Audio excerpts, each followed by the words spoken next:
Twins are the hottest team in baseball. They hope to continue that hot streak through this series with the Chicago White Sox. The Twins on top of the division now with a 3-game lead over the White Sox. And welcome to Target Field. Dick Bramer, Burt Blylev in a special series on a lot of fronts. It's the Go Green Series. Not only is Target Field the most fan-friendly ballpark in the major leagues, it's also the most ecologically friendly. We're going to talk about that over the course of the next 3 nights. Now, this American League Central race has had so many swings back and forth already this year, and we're probably going to have another swing or two later on over the course of the regular season. But one of those swings occurred right after the All-Star break. Well, first of all, the Twins do not hope that there's another swing, but really since the All-Star break, it's the Minnesota Twins, after they lost that first game out of the break, that has been on fire. 22-7. Chicago White Sox, they came out of the break. They won their first ball game, but they have been 15-15, a 500 ball club. You cannot win a division playing 500. You look at the home runs, well, yeah, they about homered the Minnesota Twins, but not here at Target Field. This is a pitcher's ballpark, and that's one thing that we're going to see some good pitching in this 3-game series. And that's been a key to the latest swing in the Twins' favor in the American League Central. Their starting pitching has been outstanding, particularly here at Target Field. Yeah, I mean, you look what the Twins have been able to do over the last 7 ball games. The ERA by the staff, not the starters, but also the relievers, 7-0 with a 1 ERA. That's unbelievable. Opponents hitting just 188. Of course, Kevin Slowey almost no hit the Oakland A's here on Sunday. Hopefully Baker will be on here this evening. These games usually go down to the very end. They're usually decided by a run or two, and at least in this series, it looks like that would favor the Twins. Well, their closer right now, Bobby Jenks, he's kind of a day-to-day thing with a bad back, so there's been some guys that have had to step up, and J.J. Putt's one of those guys, and it has not been very successful. As, you know, they're looking for a closer. Matt Thornton, another left-hander, but when you lose your closer, it means everybody has to step up one, and instead of like Matt Caps, everybody kind of stepped down for the Twins. Well, the Twins so far have had some fun in this season series with the Chicago White Sox, a decided edge. They hope to continue through the rest of the season with 6 games left.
By your local Northland Ford dealer. Visit your local Northland Ford dealer or go to northlandford.com. Buy Menards. Save big money on all your home improvement needs at Menards. And by GMC, we are professional grade. How about a beautiful Tuesday night for baseball? It's a battle for first place between the Minnesota Twins and the Chicago White Sox. From Target Field, I'm Robbie Mikowski. Thanks for joining us. Just 3 games separate the Twins and the White Sox for first place in the AL Central, and both teams have 44 games remaining in the regular season. But when you look at strength of schedule, they are pretty similar, but look at the difference in opponents. The Chicago White Sox have 10 games remaining between the Red Sox and the Yankees. And look, they also have to play the upstart Baltimore Orioles, who have been playing great baseball under new manager Buck Showalter. Twins got to face the Angels, Texas Rangers, Seattle, a couple opponents. But, yep, strength of schedule similar, but you might think that the schedule favors the Minnesota Twins as the White Sox have to face a few more difficult opponents. Let's hope tonight starts a good streak for the Minnesota Twins. When we come back, it's Scott Baker and his first pitch. Dick Kramer, Bert Blyleven bring you the call in our Go Green series next on Fox Sports North.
In the American League Central. But with just 6 head-to-head matchups remaining between the Twins and White Sox, right now is the time to make a move.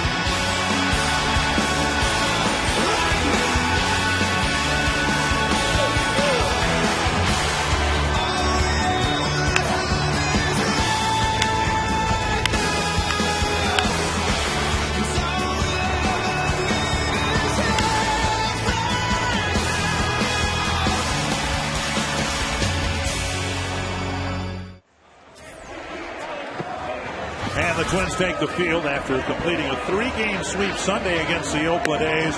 A very important series against the closest pursuer to the American League lead for the Minnesota Twins, the Chicago White Sox. I think it's a little more important for the Chicago White Sox than the Twins. Ozzie Guillen, they want to win 2 of at least 3 ball games here at Target Field. The Menards batting order for the White Sox: Juan Pierre leading off, Omar Vizquel hitting second, then Alex Rios, Paul Konerko, the biggest stick in the middle of the Chicago lineup. Carlos Quentin, Mark Kotze, A.J. Pierzynski, Alexei Ramirez, and Gordon Beckham. And a Dodge Ram Scouter report on tonight's starter. It'll be Scott Baker making his 24th start and his third against the Chicago White Sox. First 2 starts were in Chicago, so facing them here for the first time, where Baker is 7-3 with a 3.99 earned run average in 11 starts here. And one thing about Scott Baker I think we've seen as of late, he's 3-0 over his last 4 starts, making the adjustment early. Really, a lot of times he'll be up in the strike zone, but he's adjusting, getting that ball down. When he's down in the strike zone, makes that breaking ball that much better. Coming off a win against the White Sox in his last start, he gave up some runs, but he was given an early lead. And we expect very likely a different ball game here tonight. Pierre in the box. He's been one of Chicago's top hitters. Done a great job when others around him have struggled hitting and getting on base. Pierre's been a constant for them. Well, this is the guy you want to keep off the bases because he leads the American League with 45 stolen bases. 1-1.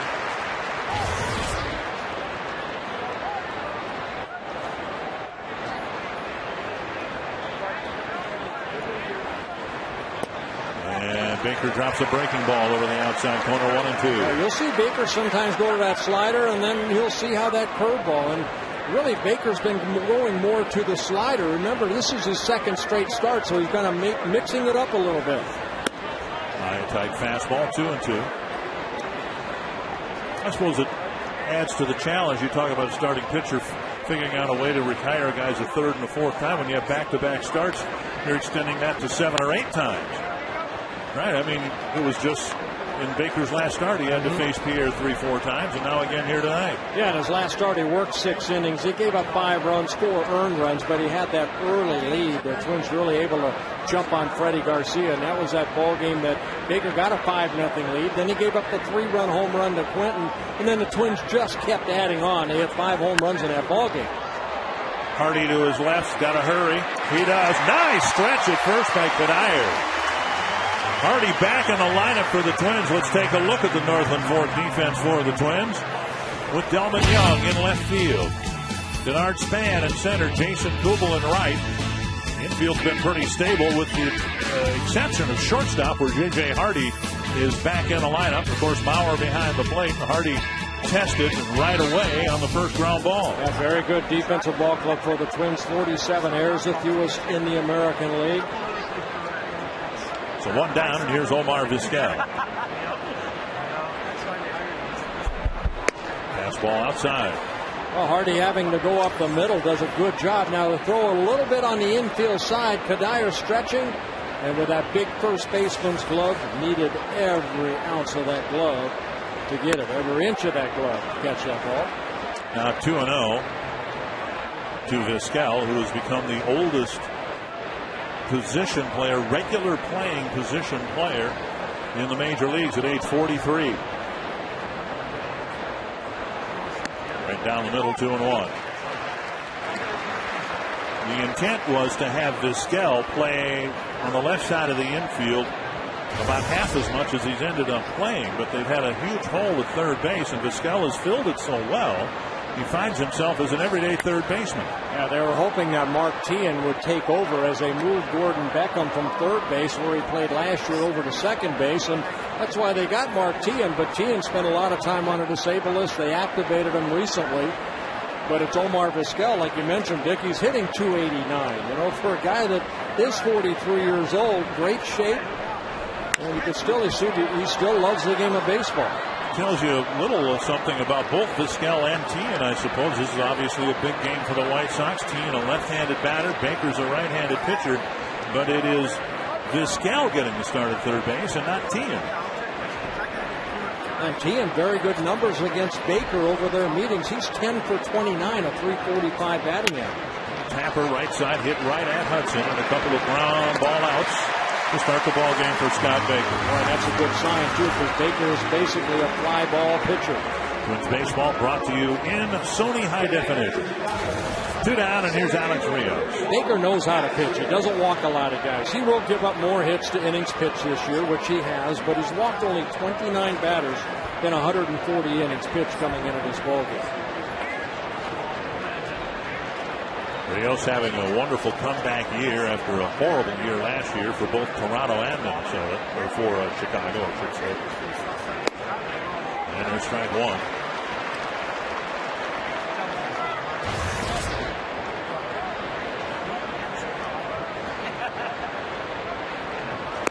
Swing on this, strike two. Yeah, two good breaking balls right there by Baker. So establishing his off-speed pitches early. Saw the curveball to Pierre. There's the slider. And now Joe wants his fastball up in the zone. And he does.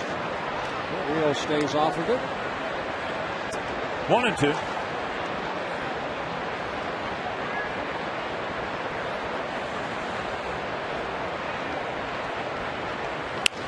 Back to Baker. 3 ground ball outs and a quick top of the first for Scott Baker.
If the Twins can give them some early run support tonight, the Menard batting order for the Twins. Denard Span leading off, Orlando Hudson hitting second, then Joe Mauer, Michael Kadire with unbelievable numbers against a very good pitcher. Then Jason Kubel, Delman Young, Jim Thome, Danny Valencia, and J.J. Hardy. And a Jeep Scotto report on John Danks, making his fourth start of the year, and his 5th against the Twins. Twins have won 6 out of the last 8 ball games against these 2 ball clubs, and Danks is the only pitcher to defeat the Twins over the last 8 ball games. One strike to Span. When Danks beat the Twins in Chicago last week, it was a very uncharacteristic game for the Twins. They just, across the board, didn't play a very good ball game. They didn't run the bases well, they didn't field well, they didn't pitch well. There's a fly down the left field line, and Pierre near the line makes a fair ball catch, 1 away. Northland Ford defense for the White Sox. Pierre in left, Rios in center, Carlos Quentin in right, Vizquel and Ramirez left side of the infield, Beckham and Konerko the right side, and A.J. Pierzynski behind the plate. Yeah, that was that game that Glenn Perkins took over for Kevin Slowey in the rotation, and Perkins just did not pitch that well, but John Danks did. He pitched 8 very good innings, allowed only one run, and who else? Michael Kadire got an RBI single off of it. Here's Hudson taking outside, ball 1. In that game, Span started the game with a double, but was out trying to stretch it into a triple. The next inning, a walk and a single started the inning. The Twins had a couple of early chances. Didn't take advantage of them, and then, as most good pitchers do, Danks kind of shut the door after that. Yeah, Danks, he's made more starts against the Twins than any other club in the American League or the major leagues, and this is his 18th career start against the Twins. 1-2. And Twins have had some pretty good luck against him. He's pitched some good ball games. He's pitched some not so good. He's 6-6 in his career, but an ERA just under 5 at 4.96. 1-2 to the Twins' second baseman, and he takes inside, very close pitch. 2-2.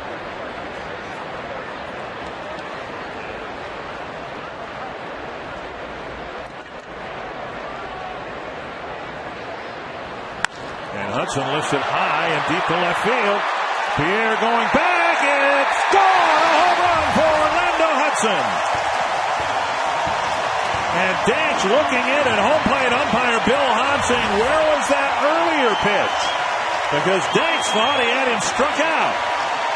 Home run number 6 on the year for Orlando Hudson. His 5th as a right-handed hitter. And it was Hudson who got the Twins on the board back on Thursday in Chicago with a solo home run off Gavin Floyd in the first inning. And good extension by Hudson. And the ball getting into the flower bed there in left field. And the Twins take a 1-0 lead. And now Joe Mauer. And a strike on the outside corner. Mauer on a regular basis now, collecting 2-3 hits a game.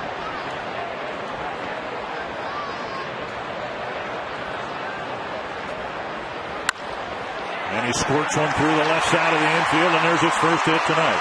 Here's the pitch before the home run pitch served up to Orlando Hudson. Danks thought it was strike 3. Oh, Bill Hahn behind the plate. Pretty good pitch right there, but not called a strike. Wonder if because A.J. brought that glove up a little bit. From the time Hudson rounded second base till he crossed home plate, Danks was looking at Bill Hahn, half in anger, half in search of an answer as to why Hudson was even up there to hit the home run. Well, now here's Cuddyer, just the last guy that Danks wants to face with a guy on base. Swing and a miss. I think he's just the last guy he wants to face. Doesn't matter if there's a guy on base or not. Cuddyer 20 for 41 with 5 home runs against Danks. And a strike. And prior to Hudson's home run a moment ago, Cuddyer's the only Twin to have hit a home run against Danks. Now, he's given up only 8 home runs all season long, so he's been stingy in that department. 1-2.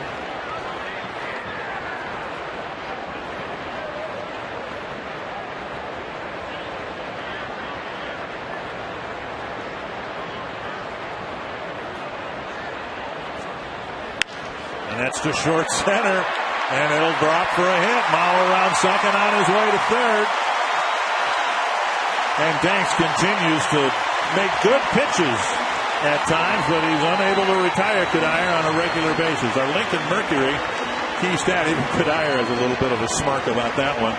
But U.S. Cellular Field yielding roughly twice as many home runs as Target Field, Ron Koeman. It is unbelievable, and you look at the last series with all the home runs hit just a week ago in U.S. Cellular. Now you come here and you go, there's no way we're going to see the output of home runs, and what happens? Our number 2 guy goes deep. It is a pretty amazing game, but when you look at this series, guys, I really feel like it's hits like that and a Joe Mauer hit, and now a guy like Kubel coming up and getting a big hit or a key hit will help win this game and win this series. You know, and always, you guys talked about pitching. The defense last inning picked up the pitching a little bit on the play up the middle. I think we need a lot of those plays this series. Here's Kubel, 2 men on. And the pitch lifted foul and out of play.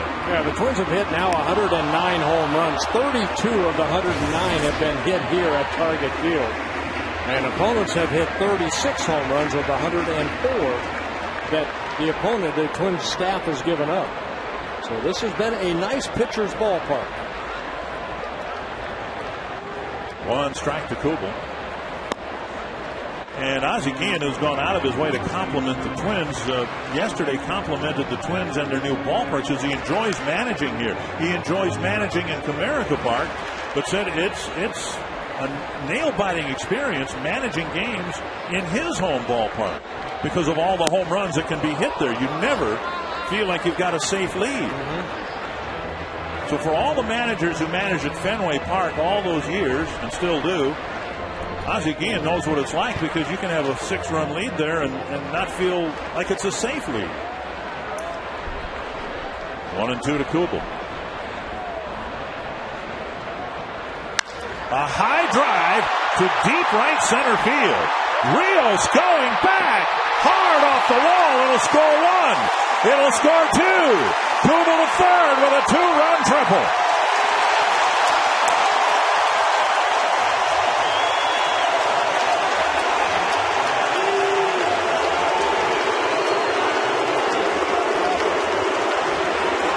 A ball that probably would have been 8 rows back at U.S. Cellular Field. And you wonder if John Danks let that one pitch bother him a little bit. The high fastball right there, and Kubel gave it a ride. I mean, this is a blast right here. The 4:03 mark, the ball hit high off that wall. Rios has to get it back in, but Maurer and Kadire score, and it's a 3-0 early Twins lead. Good extension right there by Kubel, as he hits his 3rd triple of the year. He has now driven in 77 runs. And a quick 3 spot for the Twins. Delman Young will hit with 1 out and a runner at 3rd. And Ozzie Guillen telling Omar Vizquel, go ahead and play back. So the infield halfway in with Young at the plate and 1 away. Got a pitch up, and it's fouled back. Hey, Ron Coomer, you think that one pitch may have upset John Danks? I would say that's a good thought. He hasn't thrown one pitch that he's felt comfortable with throwing since the strikeout pitch, and now all of a sudden everything is up in the zone. He just doesn't look like the same guy after slamming the rosin bag down on the mound after giving up the home run. So we'll see if he can gain his composure. I think you talk about bad meetings or good meetings. I think that was a good meeting by Don Cooper. He needed to be out there. Well, remember, Danks in his last start here, he gave up 6 runs in the 2nd inning, and then still able to put some zeros on the board and ended up getting the win in that ball game. This is one of those series, I think, guys, that, you know, a couple key hits is going to win. We all know the ball doesn't carry here, although it's been carrying okay so far. The runs don't come across the board like they do at U.S. Cellular. A couple big innings, and the game could be over. Yeah, that other start, last start for Danks here. Now he's making his 3rd start here at Target Field, more than any opposing pitcher has, worked here so far. But White Sox came back from that 6-run deficit, and they ended up winning 8-7. They allowed 6 runs in the 2nd inning. Now this time the Twins jump on them early. 2-0 to Tony.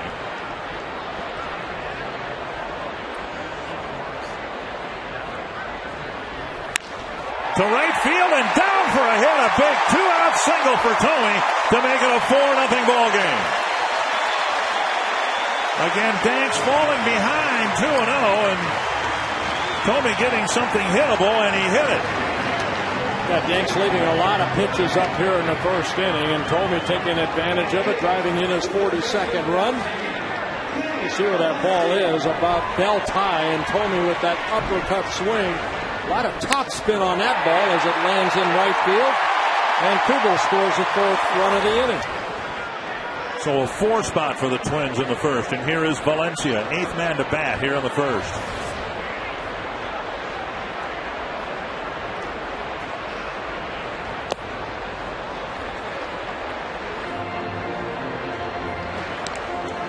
Valencia takes ball 1. In addition to everything else, the run total's elevating, so is the 1st inning pitch count for Danks. This will be his 25th.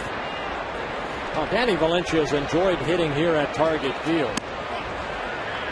He's hitting .448 here at Target Field, 26 hits and 58 at bats.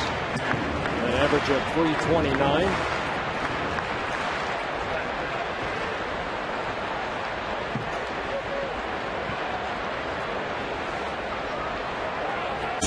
To Valencia.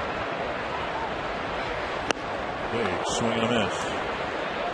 Danks coming into this ballgame over his last 7 starts. He's 5-1 with a 2.41 ERA.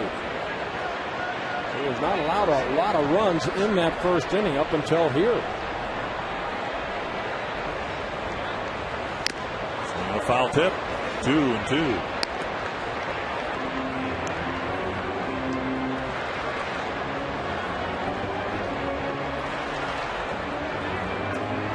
Danks having a very rough 1st inning.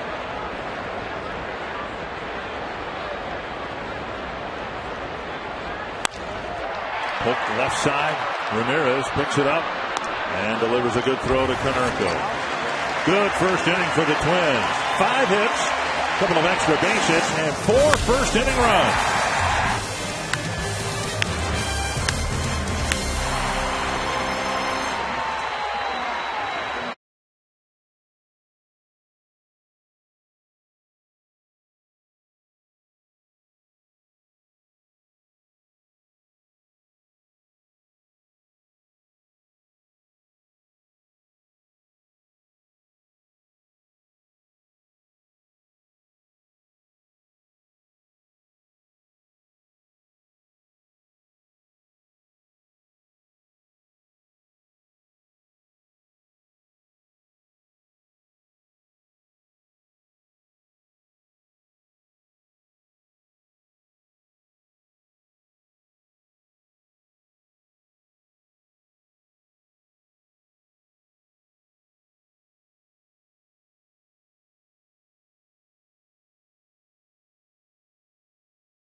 Tonight is the start of our Go Green Week here at Target Field, the greenest ballpark in America. And with the Twins, it's high-efficiency lighting.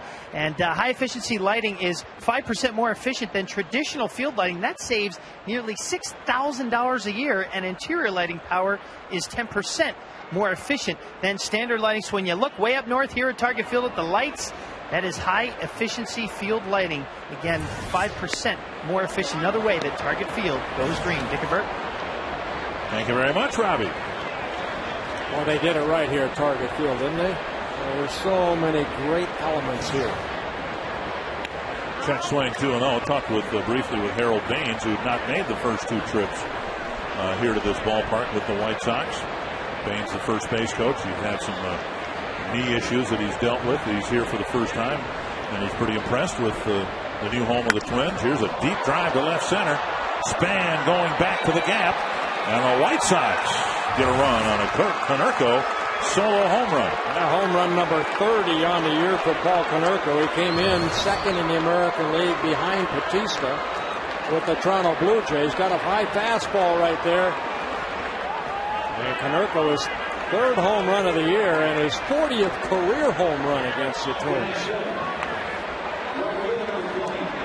So a 4-1 ball game, and that'll bring up Quentin. High fastball. And Konerko, good extension, hits it into the bullpen of the White Sox. Quentin hit a 3-run home run against Baker after the Twins staked Baker to an early 5-run lead. That was in Baker's last start in Chicago. The Twins ended up winning that ball game 12-6 in Baker's last start.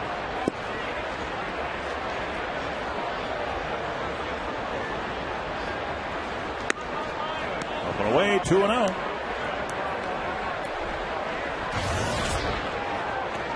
Wouldn't have a very solid year. The average isn't there yet, but the 24 home runs and 77 runs driven in.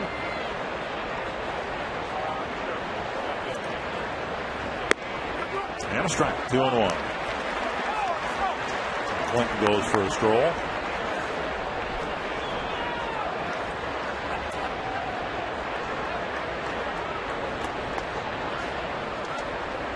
And right there, Paul Konerko's kind of been the backbone of the Chicago White Sox. Powering pop-up behind the plate, and it'll reach the seats. And he said in advance of this series that, well, the White Sox really would like to at least win 2 out of 3. And let's say that somebody wins 2 out of 3. If it's the White Sox and they pick up the game, they're 2 games out with 40-some games to go. if it's the Twins, it's a 4-game lead with 40-some games to go. So barring a sweep one way or the other, this race is still very much on. I guess if the White Sox sweep, it's obviously a tied race with those 40-plus games to go.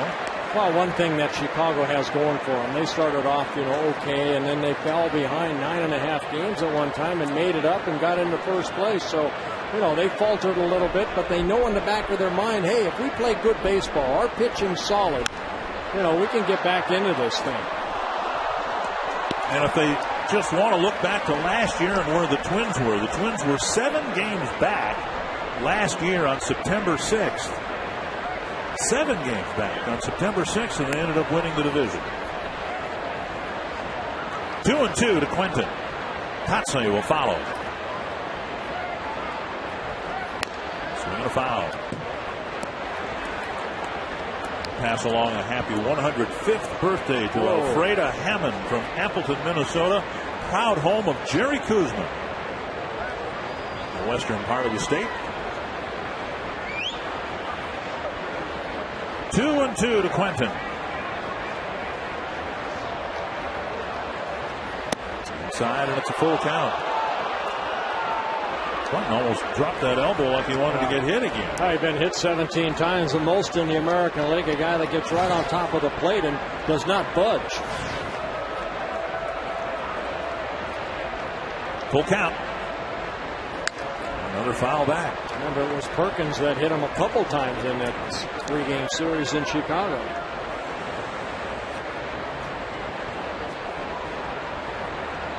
Perkins pitching out of the Twins bullpen now. Jose Majares had his knee surgery yesterday. He told me today everything went well. But 2 little band-aids on his knee where the arthroscopic surgery, can't even call it an incision, I guess. Here's a drive to deep right. And Quentin has hit one off the wall. He's going to try for 2. Kubal's going to come up with a throw, but it's not in time. Great at bat for Quentin with a lot of 2-strike fouls. And Baker, who got 3 ground ball outs in the first, has given up a couple of loud hits here in the second. Now, we saw Judd Danks in the bottom of the first inning leave a lot of pitches up, and Baker has done that here this inning. See the pitch right there about thigh high. Quentin goes the other way. Kubel stops because he knows this ball's going to be played off the wall, and what it's going to hit, he doesn't know. Grabbing the bag. Quentin, remember when he slid into third base here last month, he jammed his wrist and suffered an injury somewhat similar, although not as severe as the one J.J. Hardy had. Here's Mark Kotsay, their designated hitter, and he takes high, ball 1. Baker not handling Prosperity real well here early in the second inning.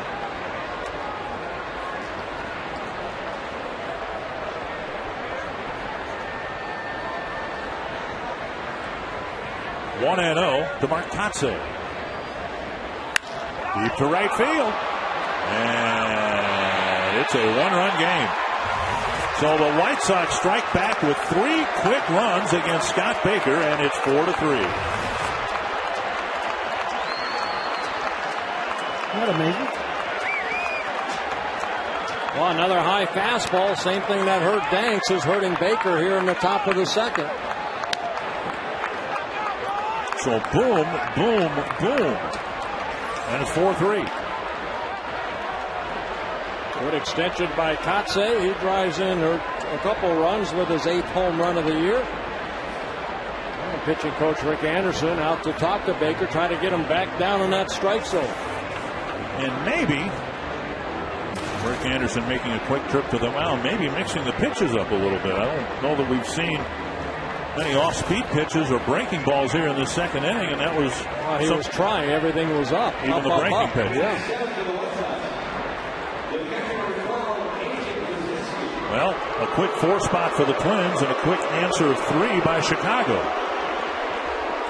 And here is Pierzynski.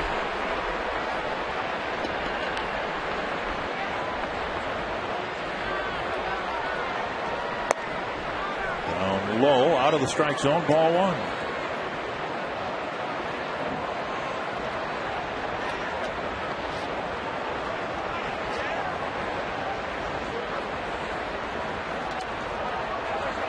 2-0.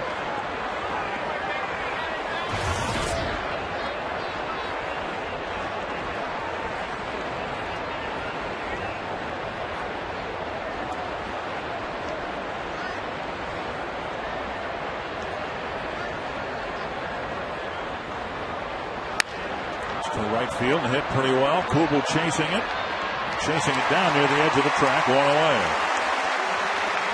You can ask a question online at carsoup.com/baseball. Today's question, Mark Koenig of White Bear Lake. Do umpires have a mandatory retirement age? Well, they should, but they do not. Well, I mean, most umpires will probably umpire until they're in their 60s, I would think, late 50s, early 60s. Doug Harvey was just put into the Hall of Fame. I think he was 104 when he retired. We've lost a lot of the veteran umpires just in the last 4 or 5 years. And it's a tough profession. There's a called strike 1-1. And it's tough to get out of the minor leagues to get here, in part because these guys do tend to umpire 20, 25, 30 years. Yeah, and it's a tough job. It really is. I mean, you think about the Twins, they're here for a 3-game series, but these umpires, they move from city to city after each series. One thing for Baker, he's faced 8 batters, been able only to get strike 1 on 1 of the 8, and that's not Scott Baker. He usually works ahead of the count. He's a strike thrower. 1-2. Another off-speed pitch, tap foul. Alexei Ramirez with 1 gone in the second, and then Gordon Beckham.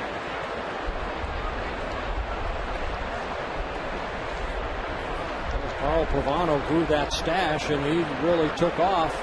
It's Scott Baker that grew the goatee, and he's 3-0 with that goatee over his last 4 starts. Breaking ball got him 2 down. And a good location of that pitch right there. Baker picking up his first strikeout. Good location of that breaking ball. Rodriguez with that long swing ends up striking out. And you know what? Other than maybe Cliff Lee, anybody in the American League, there it is right there. It throws more strikes than Scott Baker. Almost 70% of his pitches thrown are strikes. And right now, 38 pitches, 25 strikes, 13 balls. There's Beckham, and he takes an off-speed pitch for a called strike.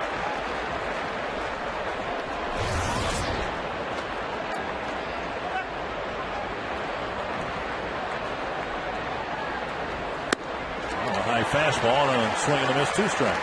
Well, last time the White Sox were here, it was Beckham that Ozzie Guillen was thinking about sending down, but he's really picked it up. It actually started here in Minnesota. He's had very good numbers against the Twins over his young career, just in his 2nd season with the White Sox.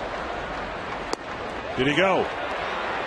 Ooh, close check swing, and it's 1-2. Baker almost got him with a breaking ball. Beckham hitting .353 this year against the Twins with a couple home runs, in his career a .375 hitter.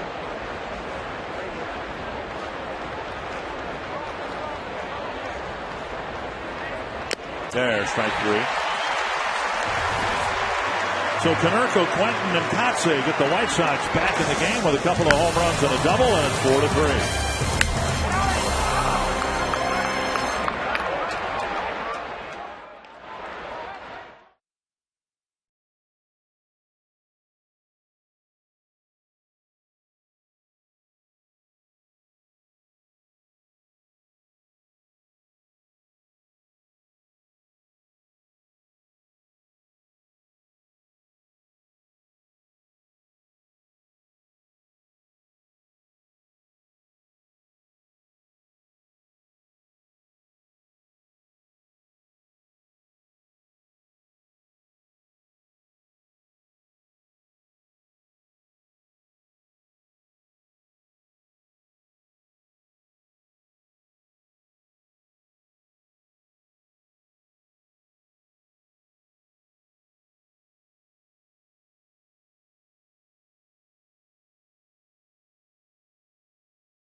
1 in the bottom of the second. Hardy back in the lineup. The only man in the lineup who did not bat in the first inning against John Danks. It's now a 4-3 game. And Hardy takes Wild up and away again, 2-0. Hardy taking some anti-inflammatory drugs, hoping to quiet that wrist down. Good job by Alexi Casilla taking over for Hardy at short. And now Nick Punto was activated. On Sunday after that ball game, Jose Mojarras got sent down. Alexi Casilla. 3-0 and a strike. You might expect to see this lineup quite a bit for the Twins, but the bench has an element that the Twins haven't had consistently. There's ball 4 with Hardy going to first to lead off walk, but you've got Punto, Casilla, and Recto, who all run very well. The Twins, well, they don't have a whole lot of power on the bench. They've got an awful lot of speed on the bench. And just when Danks didn't want to do, walk the number 9 hitter before turning the lineup over. Here's Casilla. Span hit a fly ball down the left field line, caught by Pierre his first time up.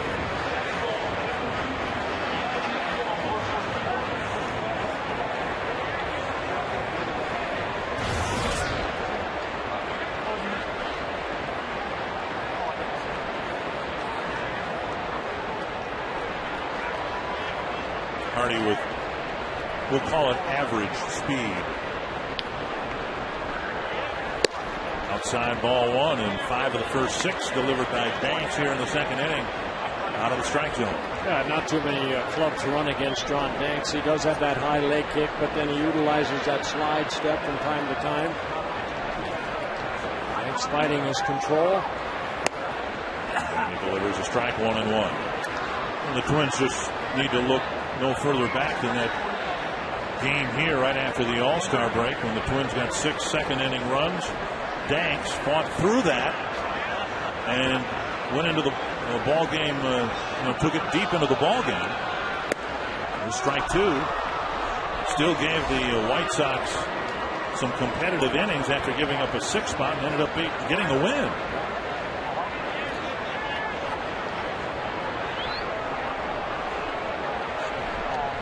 One and 2 to Span.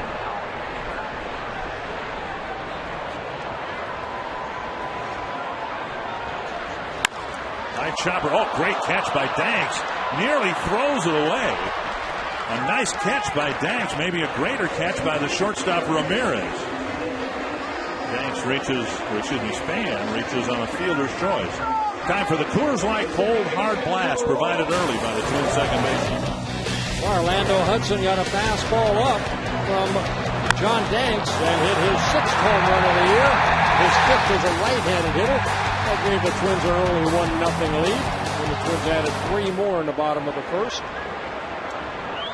Prior to Hudson's home run, the Twins in his 4 prior starts had gotten 30 hits against John Danks, 24 singles and 6 doubles. They hadn't hit a triple or a home run against him this year.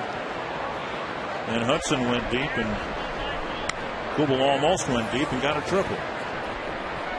Well, comebacker right there. Danks just trying to hurry his throw. You could almost see a good 2-seamer over to Ramirez.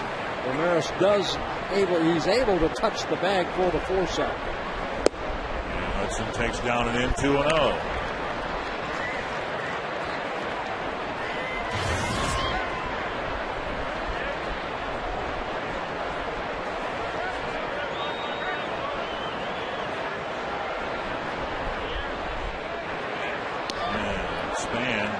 Almost stumbled on his route back to the bag. Again, very good move right there by Danks. He'll lift that leg up. And Span leads the club with 18 stolen bases.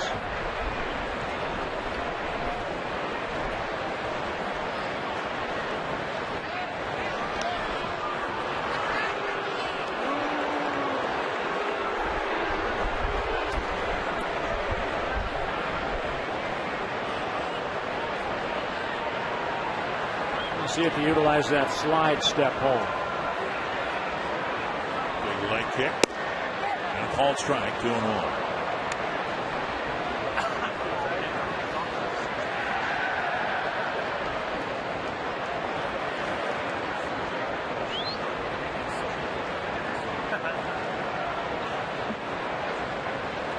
leg kick and a drive to right center field.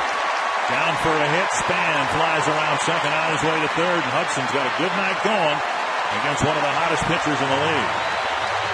A good piece of hitting right there by Hudson. Just taking that ball the other way. And the speed of Span scoots from first to third. A 2-run pitch, and Hudson going the other way with it. And the Twins have the runners at the corners and one out for Joe Mauer. Mauer rolled a single through the infield to left field. He scored on Kubal's triple in the first inning.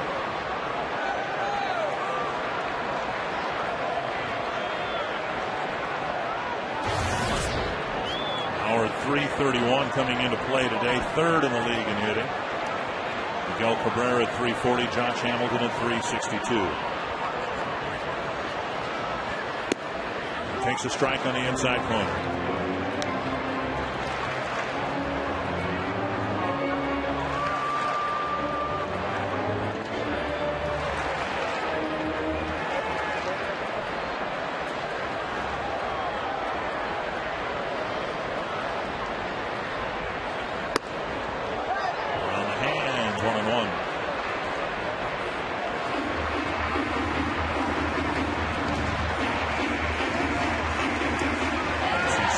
Third, you can see how far off the line Vizquel is playing during the Mauer at bat.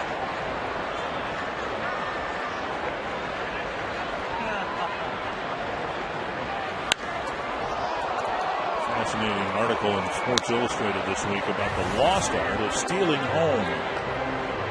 Well, it's been more than a year since anybody's done it. It was Jacoby Ellsbury last year. We're talking about a straight steal of home.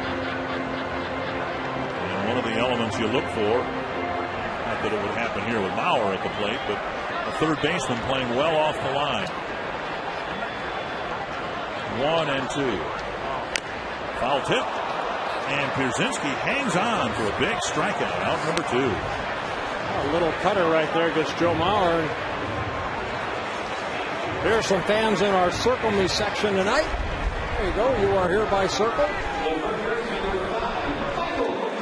If you'd like to be considered for the Circle Me section, go to foxsportsnorth.com and click on the Circle Me Burt tab and explain why your section should be circled for a chance to spend an inning up in the broadcast booth. Winners will be announced in the morning before each ball game on foxsportsnorth.com and KFAN.com. Here's Kadire. Dropped a single into center field in the first inning, scored on the Kubel triple. And a strike. Twins got a big hit. In fact, the difference in this game is the 2-out hit by Jim Thome driving in Kubel from third. Young failed to bring him in. Thome with a 2-out hit got the job done. Now the Twins are looking for another 2-out hit from Kadire. Inside 2-1. Well, again, you know, Kadire's got great success against Danks. Why? Because Danks gets into this situation right here. 2-1, maybe 3-1 into a hitter's count.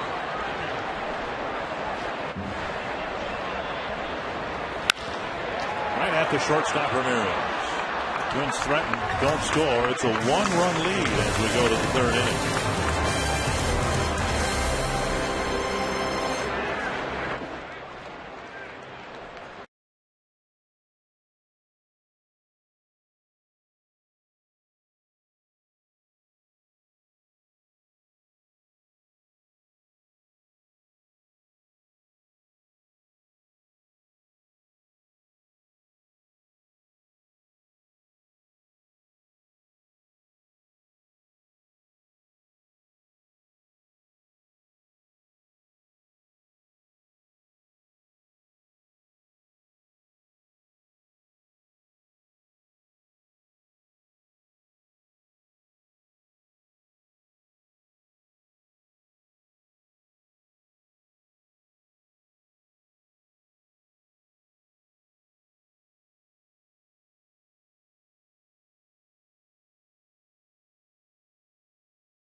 Casino. The best stories start here.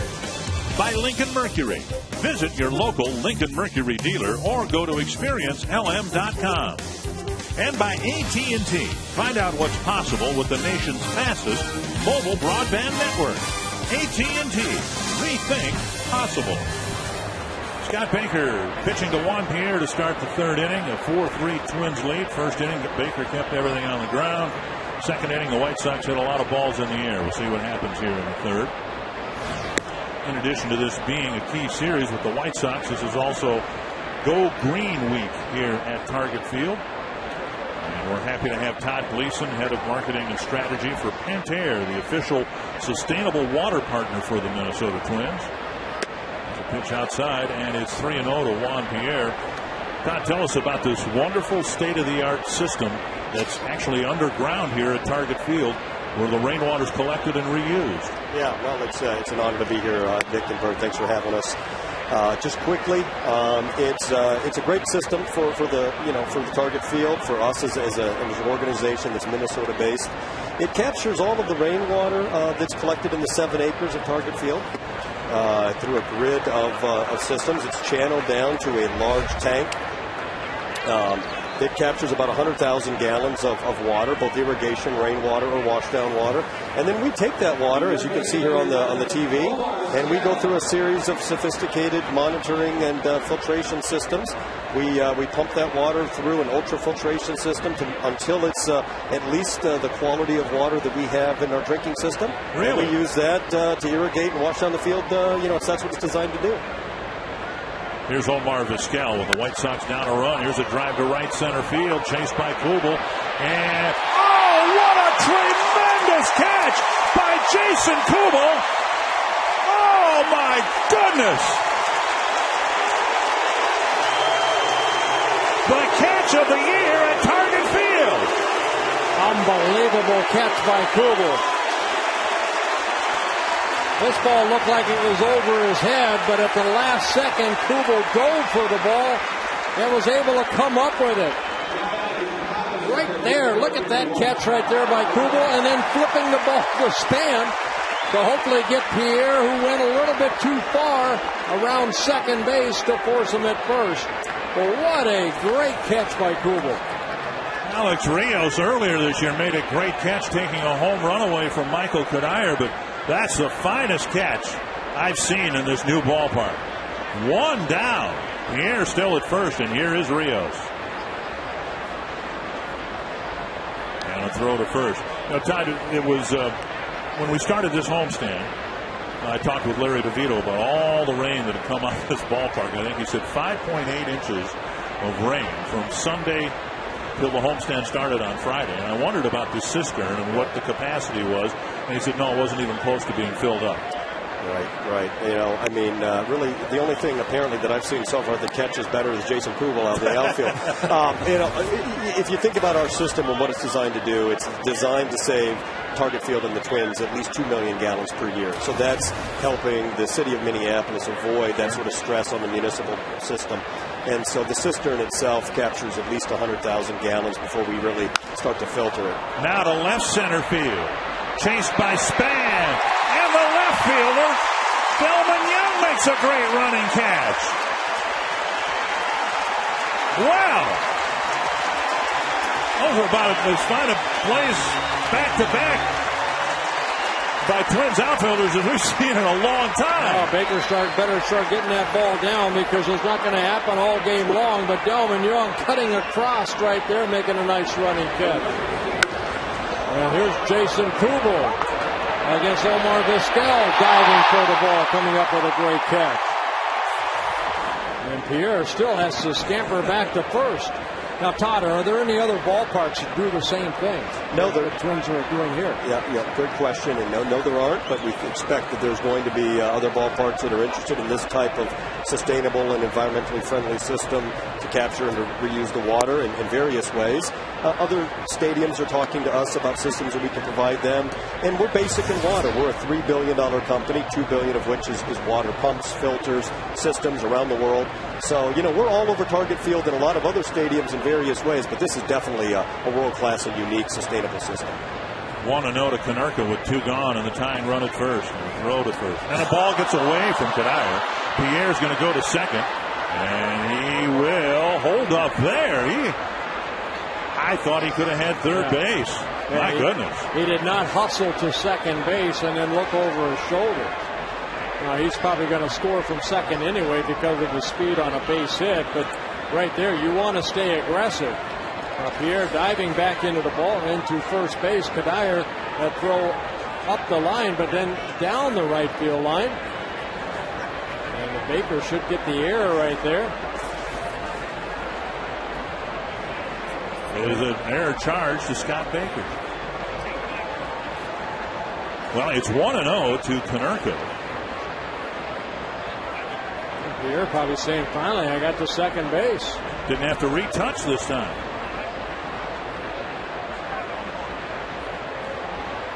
It's been a peculiar inning, a leadoff walk, and 2 great plays in the gaps. A couple of doubles have gone to die out there here in the 3rd inning.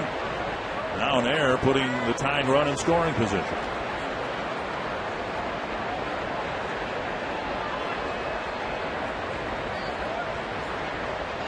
Hudson trying to keep him close, and Baker delivers one at the knee. You know, Todd, we saw that young lady holding up one bottle that was dark, and the other one looked like drinking water. Why do the filtration when you're just, putting it back on the field? Well, you want to make sure you're putting the right water on the field, right? And so it's important for the Twins, as you can imagine, in any commercial setting to manage the water quality so it's safe and it can be used appropriately. And the water that's collected in the cistern that would have been dumped, into the Mississippi or into the sanitation department, depending on where it went, we're filtering that as well to make sure that the environment's safe. And so we're giving the Twins, drinking water, quality water for them to use in any myriad of ways. Inside, and it's 2-1. I was going to ask the very same question. Why filter water if you're just going to dump it back on the grass? But I think you got him a little excited with all the filtration and everything. I think he thought the water was going to be used for beer at the end of all that. Well, don't get me started, because there's a system I'm sure that we can create for you if you know. Target Field beer. Be happy to help. Swing and a miss, 2-2. Good changeup right there by Baker. Well, whatever you guys are doing here, the field is absolutely beautiful. You guys have done a great job. Well, the Twins have all the credit for that. They built a fantastic stadium. We're just happy to be a partner, advance the water awareness theme in this fantastic venue, and it's a pleasure to be, like I said, associated with a world-class organization like the Twins. 2-2 to Konerka. Ooh, pitch up and in, and he squirts it to Kadire, and he'll make the play himself. Leadoff walk, and I don't know whether Scott Baker pitched around it or the Twins fielded around it. A great half inning by the Twins outfield. They sure did. Defense, defense, defense.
State Lottery tickets for her. Bert, she's a retired school teacher after 35 years. We got to help her with life's checklist. Spring training, she got a picture taken with Dick Bramer, game at Target Field. Now she needs to be circled by you, Bert, okay? So let's help Marlene, a retired school teacher, complete her life's checklist, or at least the baseball portion of it. Well, she's hereby circled. My telly was on the blink a little bit right there, but the thought is there, and you are hereby circled. So Danks retires Kubel for the first out of the third inning, and that'll bring up Delman Young. Young with the runner at third and one out, fouled out to Pierzynski for the second out of the first inning. Yeah, that's the 50th pitch for John Danks.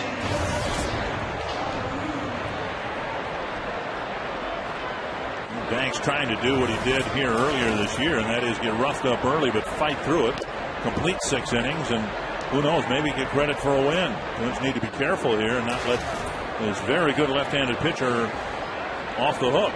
Well, I think any good pitcher, Dick, you want to get him early before he gets into a rhythm, and that's what the Twins were able to do last time when they got him 6 runs in the second inning, but then he settled down.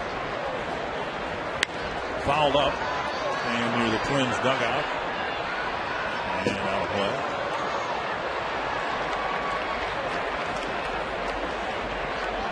And it's 1-1 to Young. Twins hoping that this will be the series where Delman starts driving the ball again. He's picked up a few hits, but they've been flares and ground balls. He hasn't hit the ball with near the authority that he did in the month of July. And he takes strike 2. Good fastball on the inner half of the plate from Danks.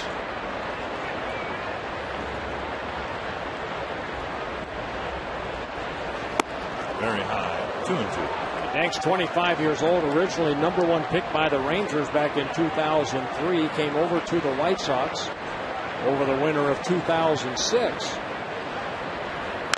Tapper up the line, foul.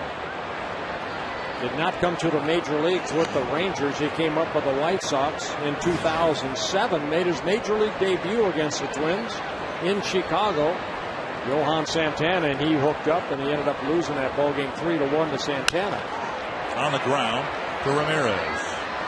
Low throw. Konerko good with the glove over there. Getting the ground ball out here in the third. 2 gone. If you're wondering how Target Field got built and you'd like some interesting photographs to tell the story, get Target Field, the new home of the Minnesota Twins, authored by Steve Berg. A great look at the whole story of Target Field, and a must for baseball fans. You can purchase it at the Twins merchandise outlets and twinsbaseball.com.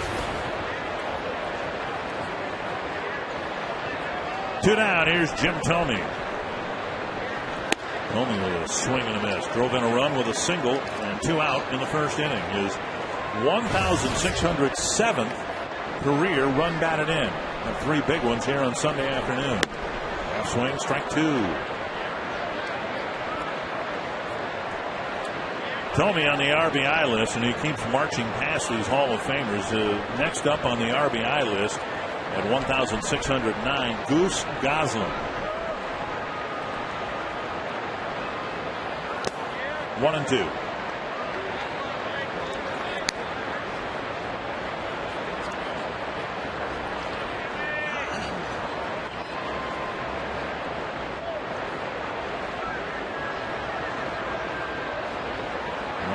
Danks to Thome. A little bit up, a little bit in. Vikings head coach Brad Childress will address the media tomorrow regarding Brett Favre. Jim Thome has said all along, in wearing his Brett Favre t-shirt, that he would come back and play for the Vikings. And we'll have an update on the status of Brett Favre, who's at Winter Park today, and the press conference tomorrow will be live via a link on FoxSportsNorth.com. Remember a couple of weeks ago, it was Favre, Favre said or indicated no, he might not play. Then he's decided now he might play and threw it all. Threw it all. Do that? Yes. No way. And Thome gets another base hit, grounding it through the shift. He's aboard with a 2-out single. But through it all, Jim Thome adamantly said no, Favre is going to play. So I think Jim Thome might have known something that even Brett Favre apparently didn't know. Have you ever And you're much more intimately involved in professional sports than I've been. You ever seen a scenario like that in your life? Over the last 3 or 4 years, no. No. Here's Valencia. See if the Twins can build something here with 2 outs against Danks. Valencia lifts it down the right field line and it reaches the seats. I think in hockey it was Mario Lemieux with the Pittsburgh Penguins that always seemed to retire, come back. Not like Brett Favre, but I hope he comes back and I hope they get into the Super Bowl.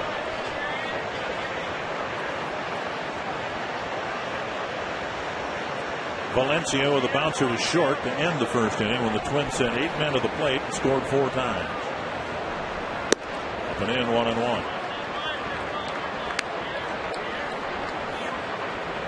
I mean, my goodness, there was helicopter coverage of his arrival in the Twin Cities today. I'm not sure what he had done. I thought I was watching the OJ thing again. To right center and hit very well. Run, How Jimmy, far run. can Tomey run? Run, Jimmy, run. It dives against the wall. They're going to wave him in. Run, Jimmy, run. Here's the throw to the plate. Out at the plate. A great relay from Beckham to get Tomey, who couldn't quite score on Valencia's 2-out double.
Player's name to short code 234-234. Jason Kubel's driven in 2 and saved at least 1 with a tremendous catch. We'll have the final results on the Twins postgame show. Wow, Jim Thome gave it all he had, but at 40 years old, he had a tough time getting around those bases and took a pretty good throw right there from Beckham to get him at home plate. Quentin with a swinging strike. It was Quentin's at bat that was central to Chicago jumping back into the game. Konerko had hit his home run, but Quentin had a long at bat, fouled off a lot of 2-strike pitches, ended up with a double off the fence in right. And a couple pitches after that, Kotze hit his home run, and suddenly it was a 4-3 game. I said run, Jimmy, run. I should have said run, Forrest, run. I mean, he's trying to pick it up right there, but a perfect throw, and A.J. Pierzynski tags him out for the final out. 2 strikes. And the dirt blocked by Mauer, 1-2.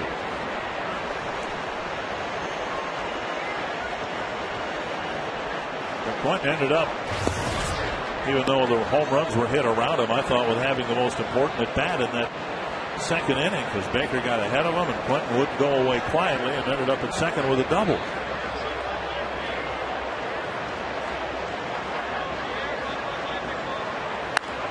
A liner to Valencia for the first out of the 4th inning. Grand Casino story of the game with each starting pitcher giving up a crooked number. Yeah, 3 home runs hit already here, and it is in the 4th inning. Hudson a solo home run, then Kubel a big 2-run triple. But the White Sox come right back in the top of the 2nd inning where the Twins up 4-0. Hits a couple home runs. Walton Urco hitting one, and then a 2-run home run by Mark Kotsay. Kotsay up at the plate now with the bases empty. Not hitting for much of an average. His home run just his 8th of the year.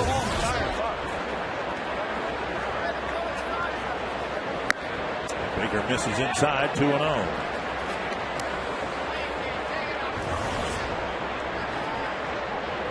Kotsay just 3 for 13 against Baker, but a damaging 2-run home run in the 2nd. And a strike.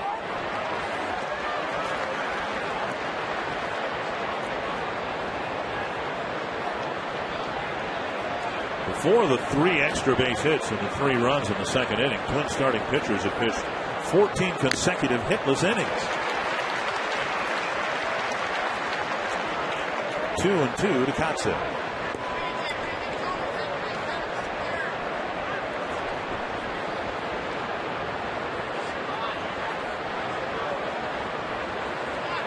Baker issued a leadoff walk in the 3rd, and then corner outfielders had to help him get out of the inning.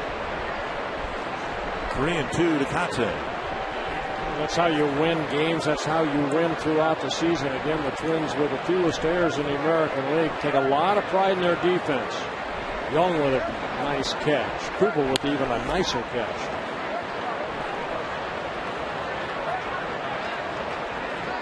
Ron Coomer, you know about defense. That's very important.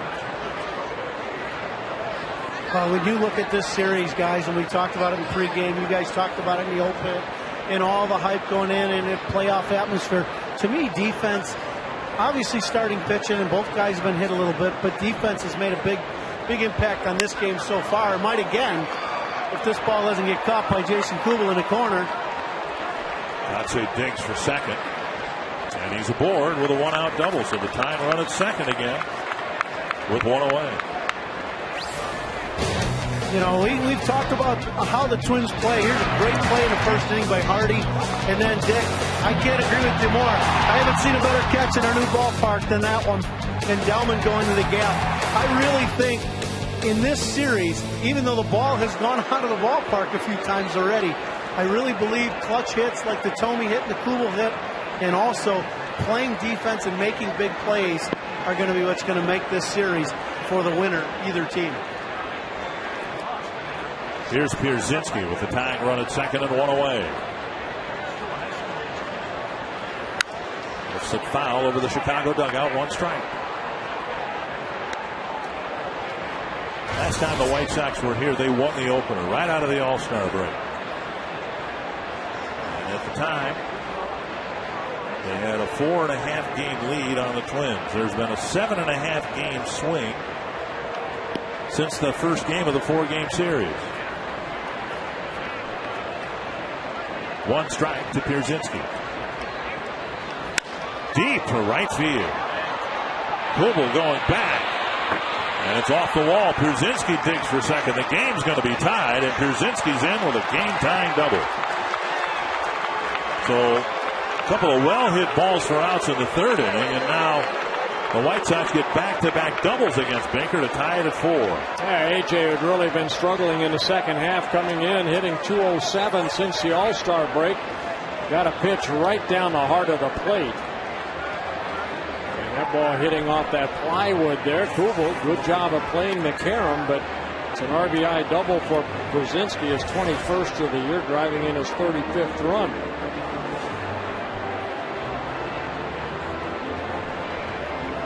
Back-to-back doubles here with 1 out. Tie the game at 4 apiece.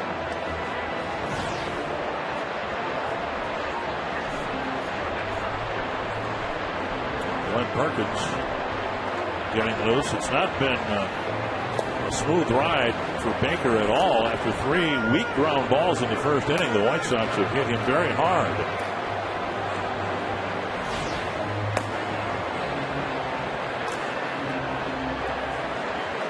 So Alexi Ramirez with the go-ahead run at second and one away.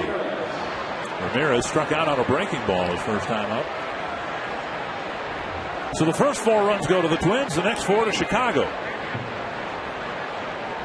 And only 1 out here in the top of the 4th. The breaking ball gets another swing and a miss. A special moment for Ramirez, who got a chance to come over and chat with Cuban hero Tony Oliva before the game. And Ramirez and anybody who picks up a baseball in Cuba revering Tony for his accomplishments here almost 50 years ago. 1 strike. And he tickles the outside corner for a called strike 2.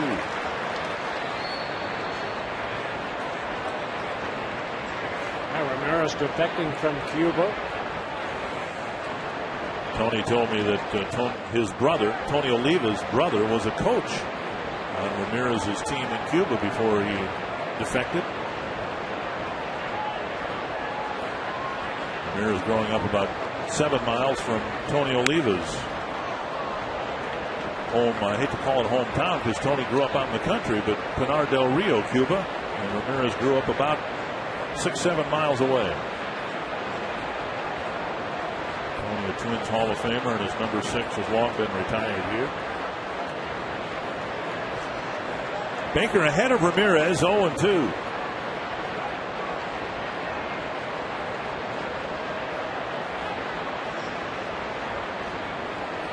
Track foul.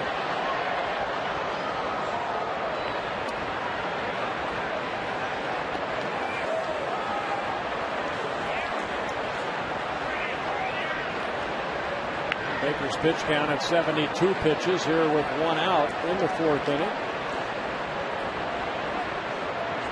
Out hitting the White Sox 8-5. Perkins continues to warm up.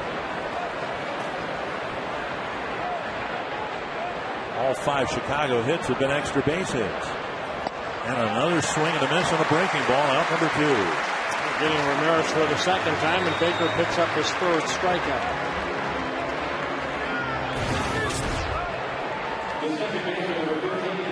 You can help the Rolling Twins softball team get a new field.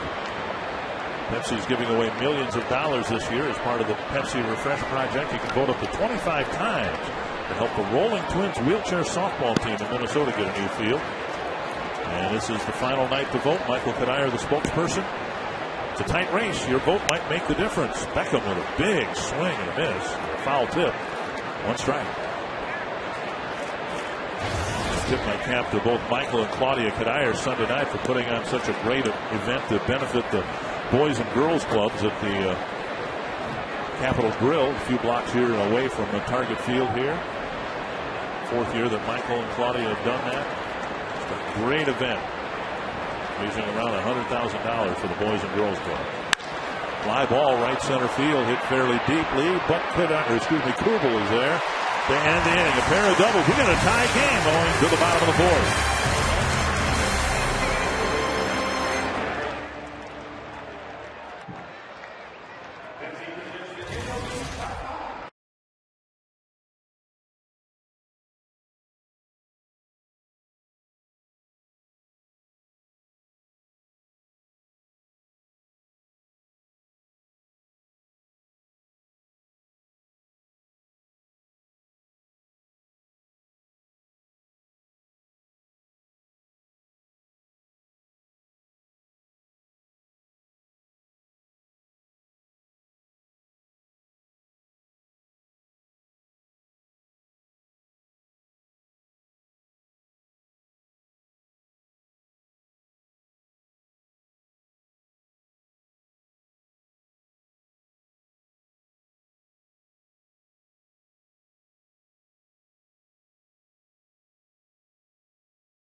Seattle Mariner pitcher R.A. Dickey ties a major league record with 4 wild pitches in the same inning at the Metrodome. And believe it or not, that's one of the things that led to his being signed by the Twins. The Twins were pretty impressed that he could make the ball dance that much, that unpredictably. And so they signed him the next year, and he pitched out of the bullpen for a while for the Twins.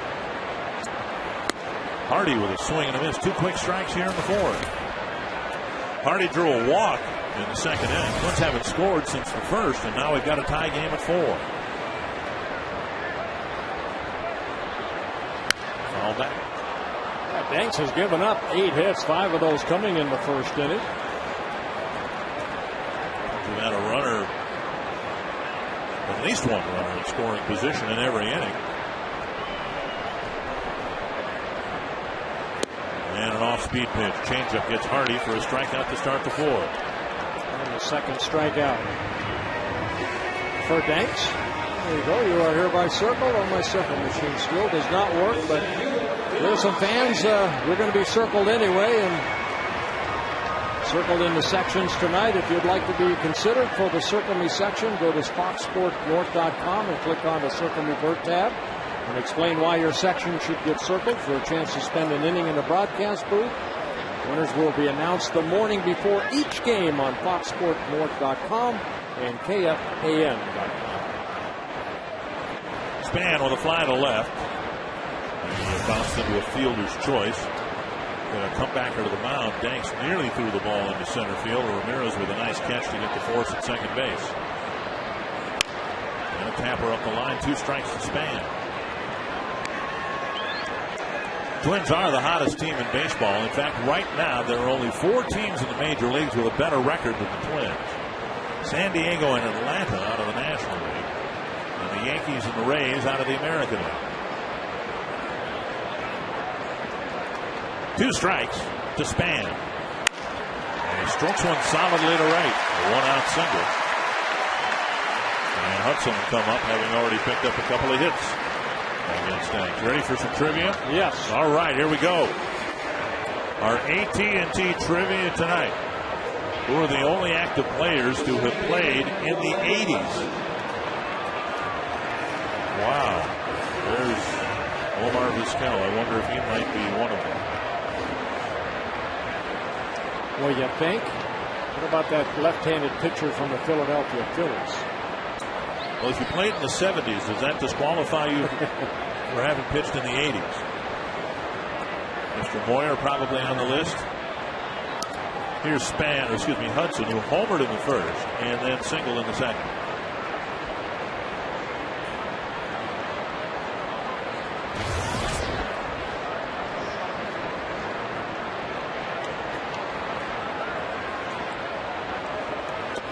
Down in the dirt, dug out by Pierzynski, ball 1.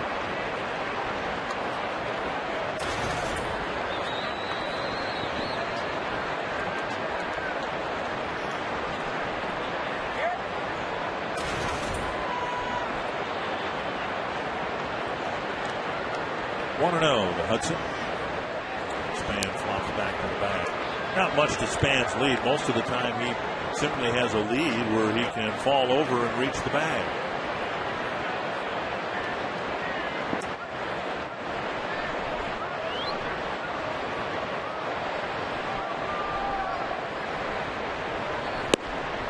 Missing inside 2-0.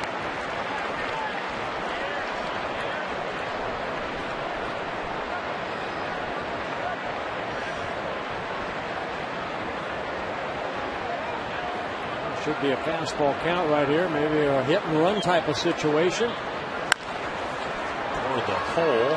Barehanded by Vizquel, and they get the force at second. Route number 2. Vizquel barehanding that ball. Knew that he had to get that ball over to Beckham quickly. Ball not hit hard, so he just barehands it and gets it over to Beckham. Sliding Span is his 2nd out of the inning. Joe Mauer will hit, singled and scored in the 1st, and then Danks got him on a foul tip, a strikeout. Stranded a couple of runners aboard in the 2nd. Just as importantly, he got Kanier behind Bauer and got out of the second inning without allowing any more runs.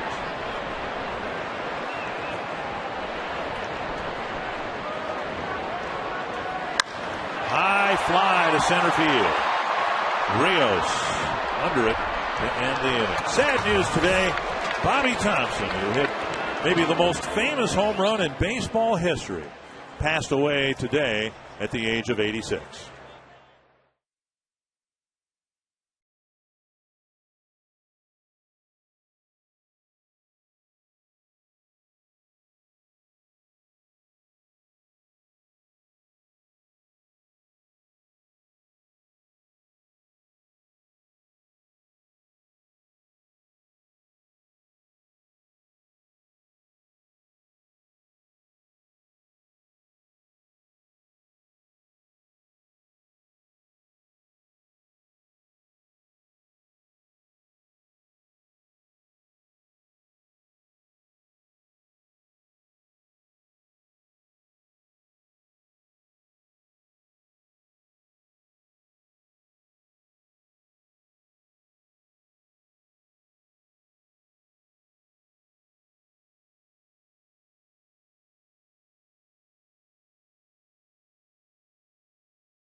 Twins got the first 4 runs. In fact, they got them in the first inning. The White Sox have clawed back. It's 4-4, and Juan Pierre will lead off the 5th inning against Scott Baker. Baker had a 1-2-3 first inning. He'd like to get another one here in the 5th. Pierre walked in the 3rd inning, but did not score. 1-0. And there's a strike, 1-1. One thing Pierre did get is he got his running in that inning. He got around second base on that great play that Kubel made off the bat of Vizquel, and then he did the same thing on the great play that Young made off the bat of Rios. Then he ended up getting to second base on an overthrow to first base by Scott Baker. 2-1.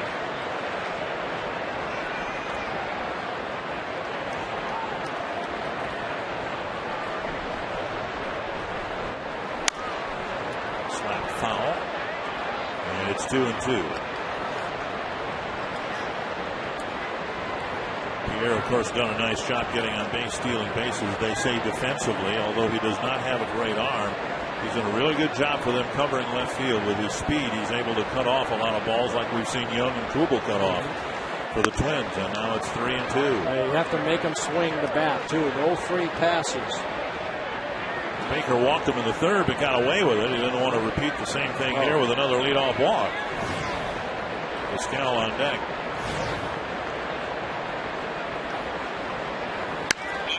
Foul out of play.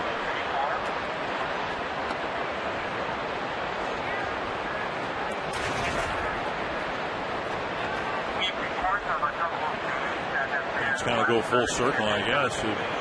Pierre last year was with the Dodgers. The White Sox decided to pass on Scott Podsednik and get Pierre, and now Podsednik's playing for the Dodgers. High and deep to center, but Span has plenty of room to run out there. And he makes a catch, and Pierre is retired for the first time. You have some special guests up here. Sure do. Here's Connor and Isaac Lar. They won tonight. Big smile. You guys are on TV. All the way from St. Cloud, Minnesota, and part of the Tech baseball program up there. You guys are, what section were you guys in? 329 or 330, and also Section C. So congratulations, guys. Enjoy the game. One down. Here's Vizquel. Takes a strike after passing on the bunt attempt. Vizquel hit the drive, headed for the right center field gap. And Jason Kubel made, in my mind, the greatest catch in this ballpark. He just laid out. He'll have to come in. And he won't get there in time. Vizquel busts his bat and gets a single in front of Kubel with one out here in the fifth. It's the first single for the White Sox tonight against Scott Baker. And we think Vizquel is part of our AT&T trivia question. Jamie Moyer would be another one. Yep. Moyer came up with the Cubs. Omar Vizquel came up with the Seattle Mariners.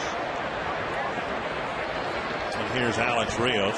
Omar Vizquel back in 1989 with the Mariners, and Jamie Moyer with the Cubs back in 1986.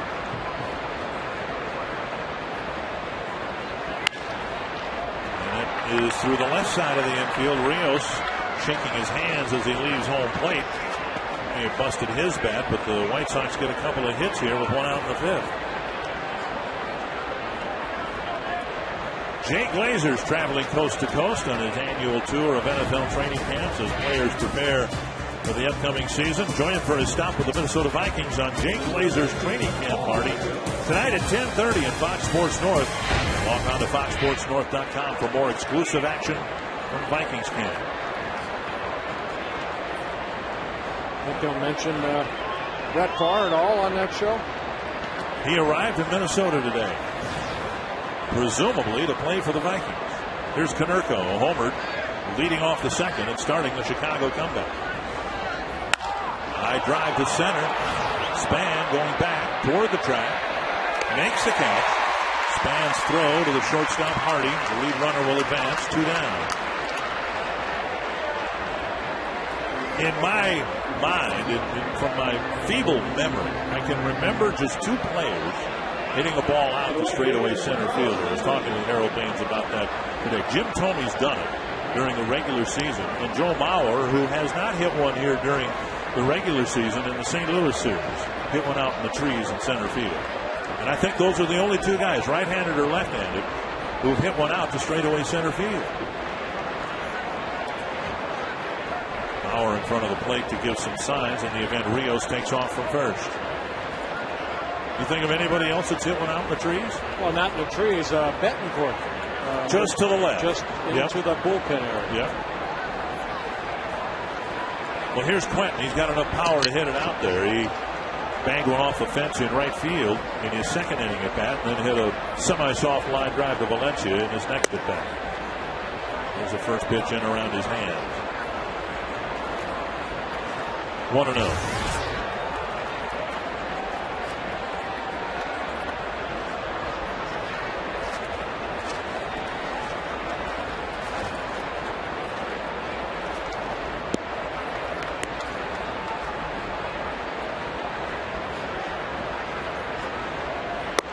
Swing.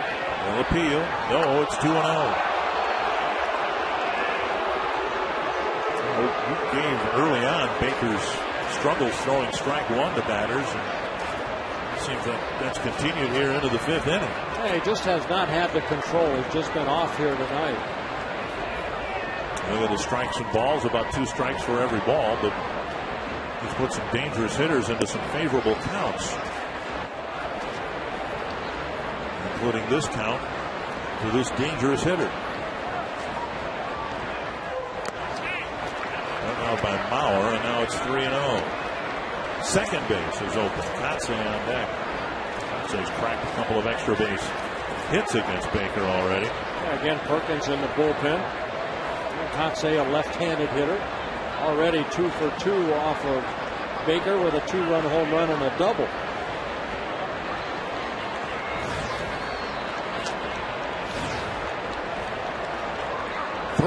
To Carlos Quentin. He missed up and in, and the bases will be loaded, and that's going to get Ron Gardenhire out of the dugout. Very disappointing outing for Scott Baker. Staked to an early 4-0 lead. That lead's gone, and Baker's gone without completing 5 innings. And he'll leave a mess for Glenn Perkins to try to clean up when we come back.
Visit twinsbaseball.com, upload a photo, tell your story, and you may be selected as the ultimate Twins fan and get to throw out a ceremonial first pitch and take a trip to spring training. The ultimate Twins fan contest, only at twinsbaseball.com. Baker leads with the bases full and 2 out in the 5th.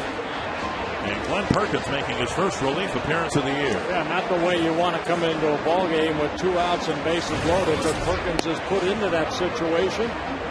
Perkins did make a start, that against the Chicago White Sox. And he worked 4 2/3 innings in that ball game.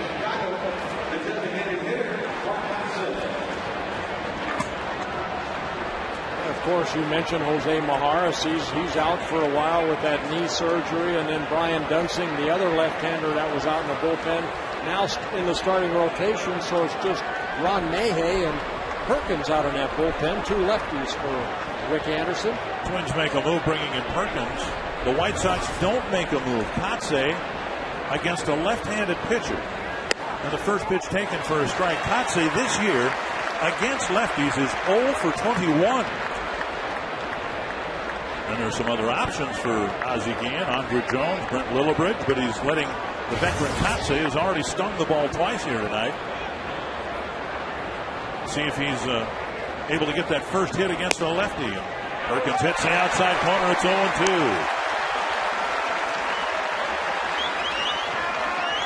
Well, working that fastball down and away, Perkins gets ahead. Flip in the corner. Kotze's only struck out twice against lefties. He's put the ball in play, and Perkins gets ahead of him quickly, 0-2. Ball away, and Kotze lays off, 1-2.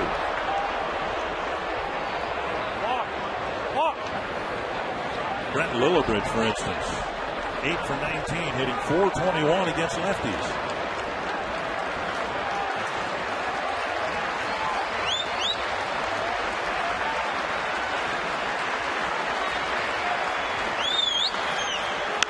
Lifted down the left field line, chased by Valencia. And he can't quite get there. Now, I know it would be odd for a manager to switch out his DHs in the 5th inning, but this is the situation you might do it.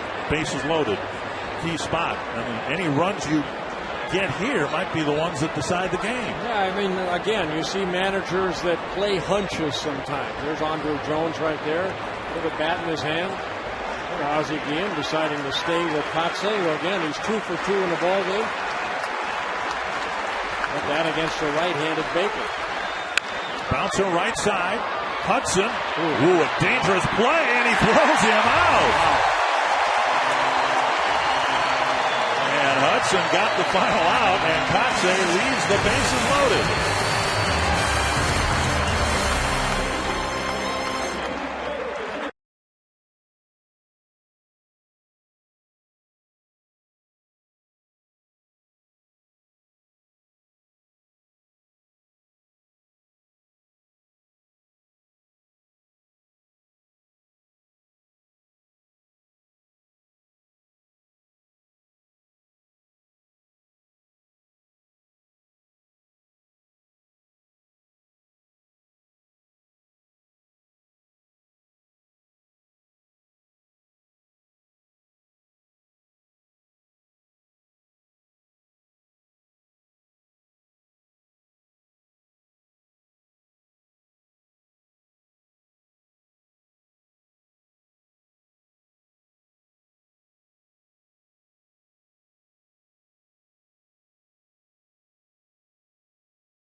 Twins hoping to continue their flat-out dominance over the White Sox. Yeah, and the White Sox know that right there. I mean, it doesn't matter whether they're here at Target Field or at the Metrodome over last year and then also at U.S. Cellular Field.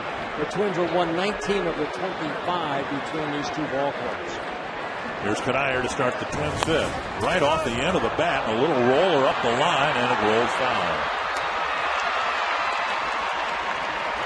Brzezinski swatted at it with his glove. 1 strike. So Kadair hasn't hit the ball hard at all against Danks, including that foul ball. Yet he's 1 for 2 and 21 for 43 against it.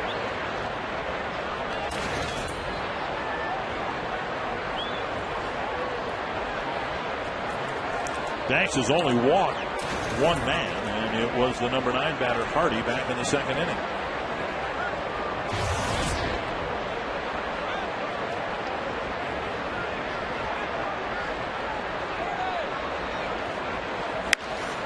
Grounder to short, and Ramirez has it. Over to Konerko, and Kadair's retired, 1 away.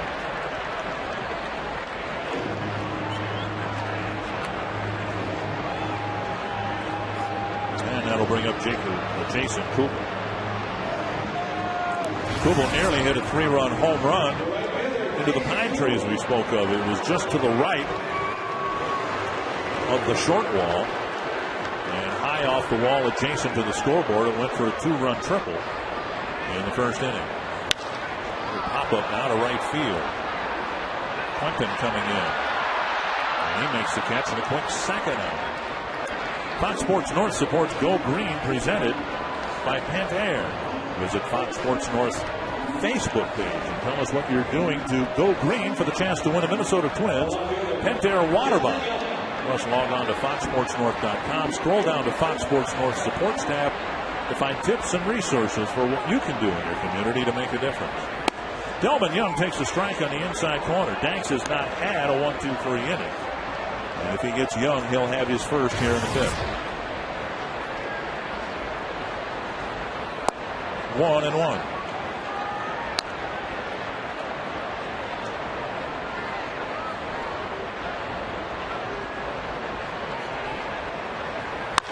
Driven to deep left field. Off the facing of the upper deck, and the Twins are back in front.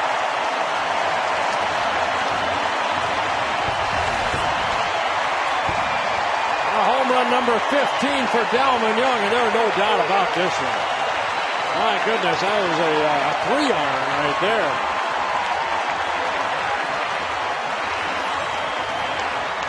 Dropping the barrel of the bat quickly, and it's a line drive home run. Wow. And the Twins take a 5-4 lead. Second home run of the ball game for the Twins. Tomey tried to put a ringer on it. He just gave a vicious swing and fouled one straight back.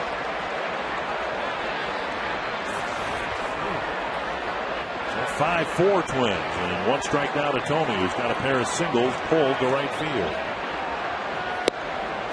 And he takes strike 2.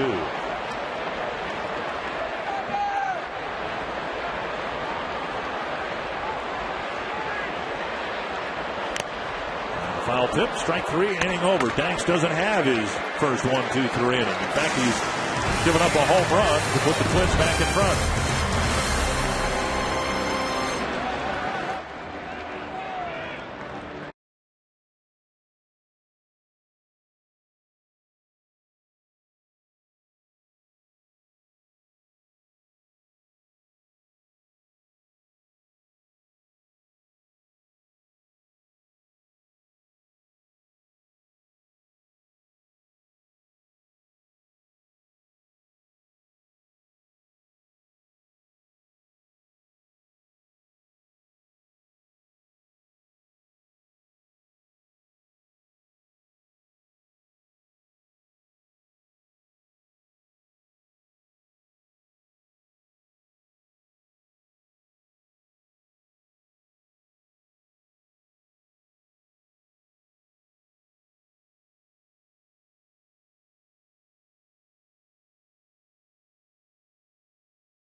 Is presented by Bryant Heating and Cooling Systems. White Sox in town taking on the Twins tomorrow. Coverage begins at 6:30 p.m. It'll be partly cloudy. We'll have to keep an eye to the sky. There could be some gusty thunderstorms in the area. Well, we've had beautiful weather throughout this homestand. Roughly a half moon. And we've been very, very fortunate in the inaugural season here at Target Field on the weather front. Brzezinski lifts the first pitch foul, 1 strike. I'd like to say happy 47th wedding anniversary to John and Jane Kinderman. John, of course, the security guard down at the visitors clubhouse. Jan, I don't know how you've done it. All these years over John. Brzezinski hooks it deep down the right field line. Second time that he's put one into the corner and gotten an extra base hit. And it's a ground rule double to start the 6th inning. So Kotze couldn't get a hit against the lefty, but Brzezinski does, and the White Sox are threatening again. Yeah, back-to-back doubles for Brzezinski now with 22 on the year. Breaking ball just hooked down that right field line. Kubel playing him a little bit off the line. The ball hitting the warning track and bouncing into the crowd. Corner infielders even with their bases for Ramirez, who squares to bunt and takes ball 1. Ramirez has struck out twice tonight against the righty Baker. Beckham, the number 9 hitter, will hit next.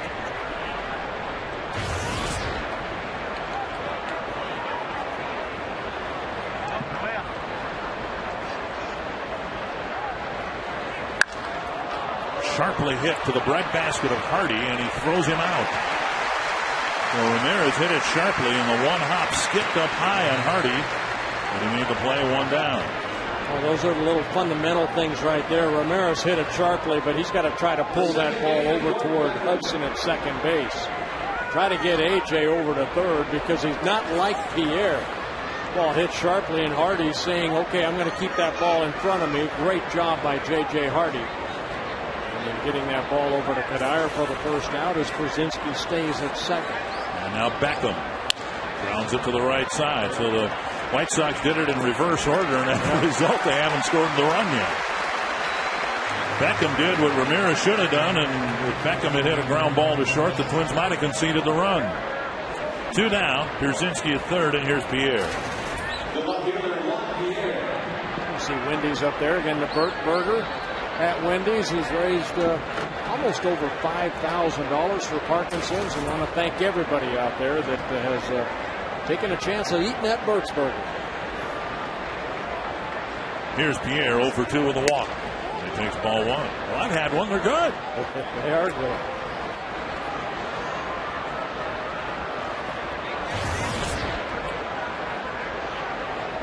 I always try to support my partners. I drink Killebrew root beer. I used to work games with Harmon Killebrew. To my knowledge, George Frazier never had a food product named after him. Or Jim Cotton. How about Al Newman? No, never. Not that I know of. 2-0 to Pierre with 2 gone here in the 6th. And a strike that hits the inside corner. Well, you worked with Tommy John. He had a surgery named after him.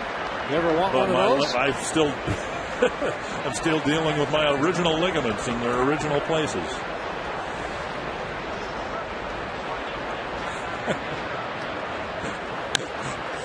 I draw the line. I'm not even going there. I eat food products. I'm not going to be anesthetized for any partner.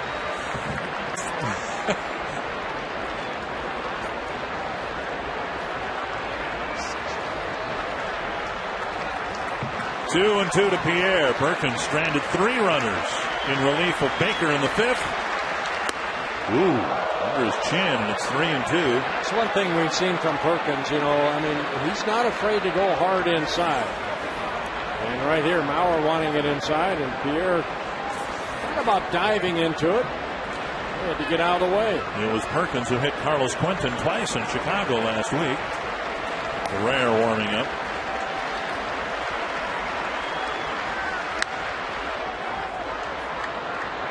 Pierre hacks a foul. We saw it in Chicago, too. Delman Young plays a very shallow left field with Pierre up and also Denard Span. See Delman right there. And Span playing a short center field. Full count to 1 here. Right back to Perkins. And he throws him out. Pierzynski gets a leadoff double. He doesn't score, and the Twins still lead.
You mentioned, Dick, have we seen a better catch here at Target Field than this one right here?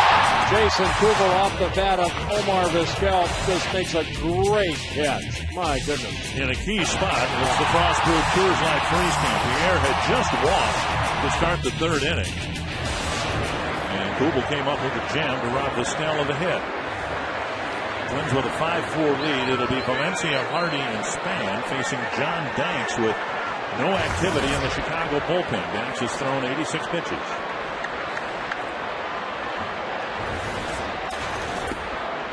And the first pitch drifts wide, ball 1. Valencia drilled a double to the gap in right center field his last time up. Jim Thome valiantly tried to score from first. A fly to right. And Quentin has it measured. One away. Thome was thrown out at the plate to end the 3rd inning. Time for the Quest high-speed pitch. Brought to you by Quest high-speed internet. Well, Scott Baker worked the first 4 2/3 innings. He got high as 94, as John Danks has.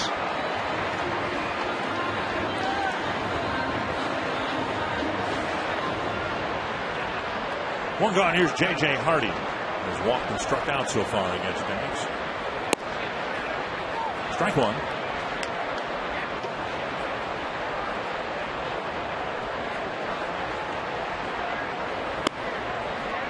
Hardy will, if he stays healthy, play most of the time for the Twins at short. Swing and foul. I can't recall a time, though, Bert, when the Twins have been as deep as they are, particularly at the shortstop position. At any given time, Hardy, Casilla, or Punto have started at short for the Twins. And they've all done a great job. Yeah. That's why Casilla and Punto are so valuable to the ball club. Of course, Orlando Hudson missed some time. Nick Punto went over there. Danny Valencia came up and got an opportunity to play every day, and he's done a great job at 3rd. And there's strike 3 of J.J. Hardy as he strikes out for the 2nd time against Danks. Danks picking up his 4th strikeout. Looked like Hardy maybe looking for something else right there. The ball pretty much right down the middle of the plate. So again, Danks has not had a 1-2-3 inning. Might have been a changeup. Right down the middle, as you said, 2 down. Here's Span, singled his last time up, and he squirts one to left, his second hit of the ball game. His fourth inning hit was pulled to right. Now he denies Danks another 1-2-3 inning with a first pitch single to left. And that'll bring up Hudson.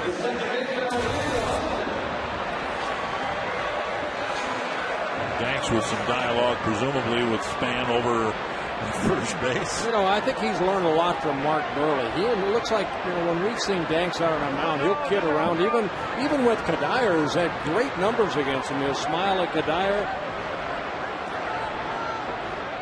And a throw to first. I remember then he'll try to pick him off. In Chicago last week, Danks struck out Kadire and then acted like he was going to throw the ball out of the game as a keepsake for finally striking out Michael Kadire. Yeah. Here's Hudson. See if the Twins can do some damage here with 2 gone. The 4th run they got in the first inning was delivered with a 2-out hit. The 5th run they got on Young's home run last inning, clubbed with 2 outs. And maybe a situation for Span to just take a shot and steal a base here. Foul back. Next left one up, and Hudson uncoiled. 1-1.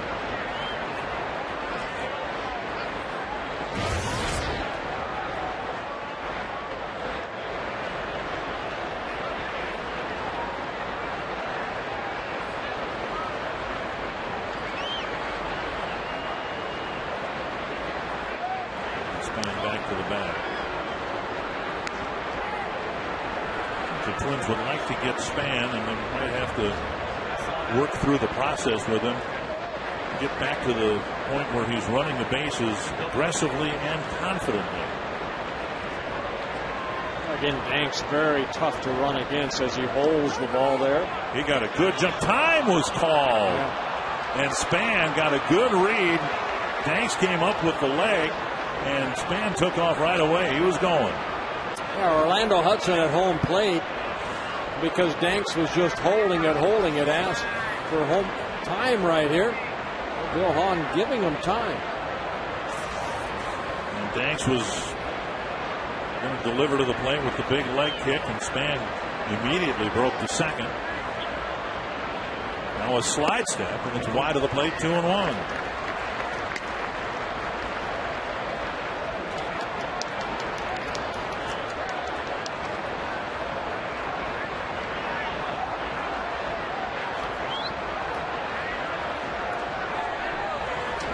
First.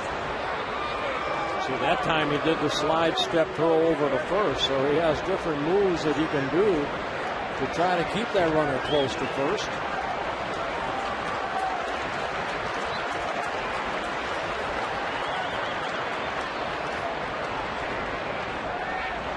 Now the big leg kick is a throw over.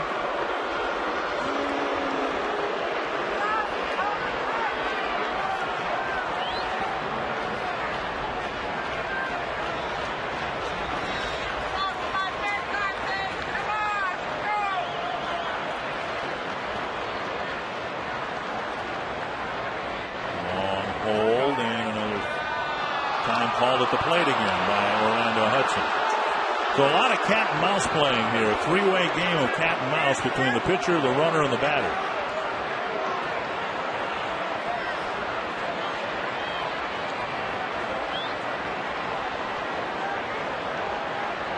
If you want to get the crowd into it, throw over to first again. Danks now 3-1 to Hudson. Doesn't want to have to face Mauer here with 2 men aboard.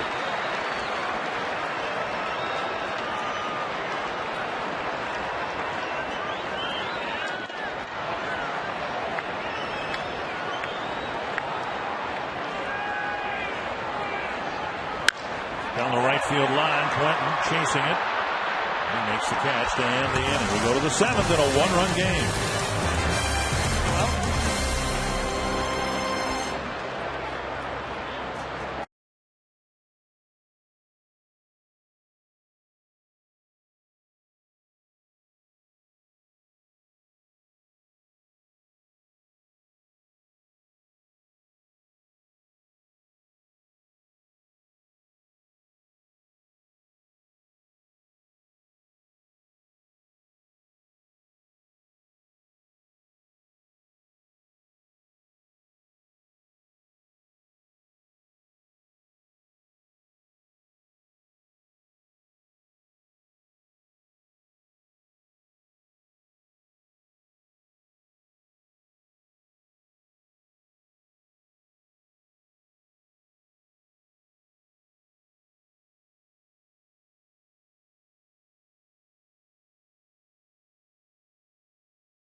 with a 1-run lead. Orlando Hudson led off the offense for the Twins with a home run, his 6th of the year. That gave the Twins a 1-0 lead.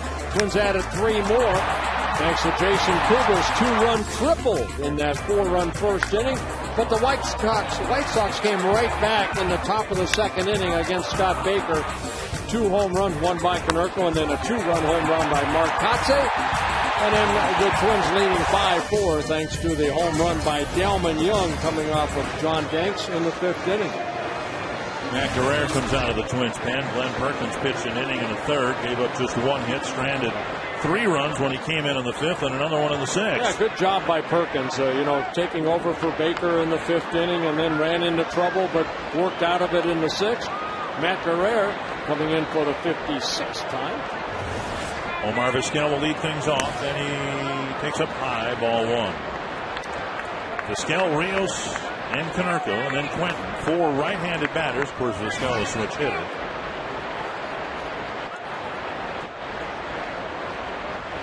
And now 2-0.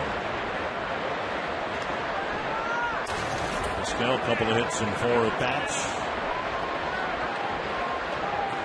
Rios has had some success against Guerrero. Just a 1-run game here as we begin the 7th.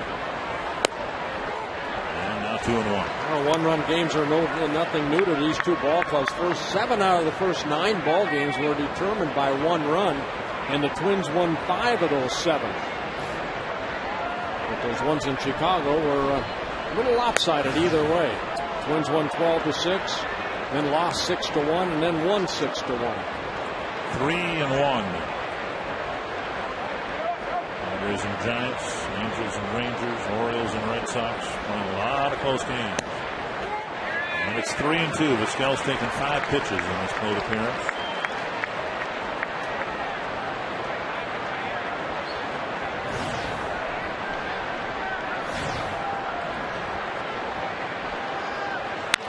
Ground ball to second. Hudson gets in front of it and throws Vizquel out 1-1. Good job by Matt Guerrero coming back when he fell behind on Omar Vizquel and made him swing the bat.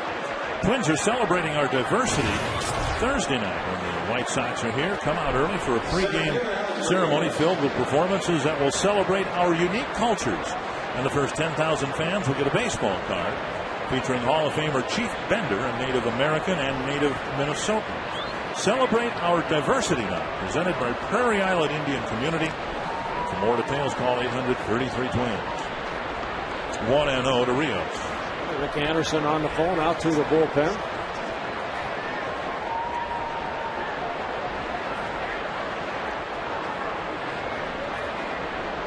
Rios has hit the ball hard his last 2 times up. Actually hit the ball harder when he made an out in the 3rd inning. In the 5th, he may have cracked his bat, but single to left. 1-1. Yeah, that phone call probably down just in case. Mark Kotze comes up, A.J. Brzezinski, a couple of left-handers in that number 6 and 7 hole in the batting lineup.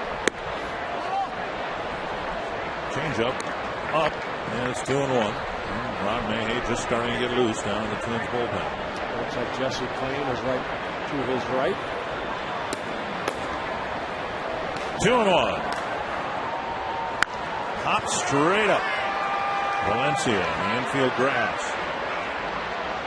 Ooh. Makes the catch, out number 2. Doesn't matter, he needed a little snow cone right there. There's Crane and Mayhay. And Matt Capps making sure the horses are freshly watered there. So 2 down, and here is Konerko.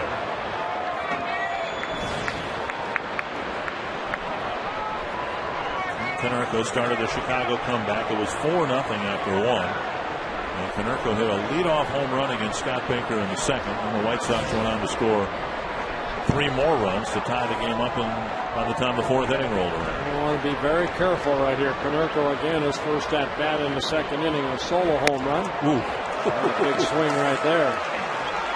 He tried to top Delman's shot with that swing.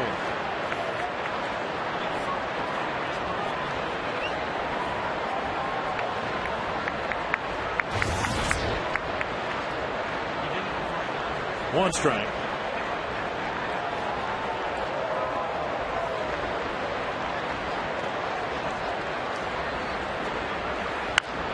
Into 2 strikes.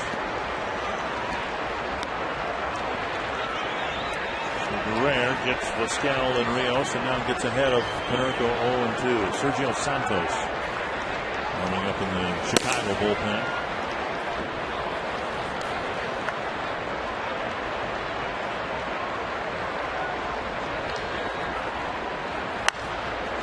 Breaking ball hit sharply on the ground to Valencia, and Guerrero does a great job. A 1-2-3 7th inning. The Twins maintain that 5-4 lead. Stay tuned for the 7th inning stretch, brought to you by Medica.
We go to the bottom of the 7th with the Twins up a run and Joe Mauer ready to lead off the 7th inning. And John Danks out there to start his 7th inning of work. Gave up 4 runs in the 1st inning, and then the White Sox tied it at 4-4. But then Delman Young in the 5th inning hit a solo home run.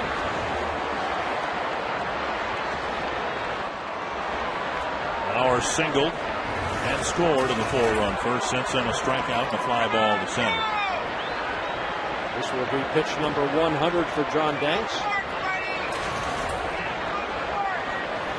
And Mauer thought about it. Just look where Vizquel was playing Mauer, and I thought, you know, Joe Mauer ever is going to bunt again, and here at home it might be in a situation like this. Tough lefty on the mound, and Vizquel playing a pretty deep third base.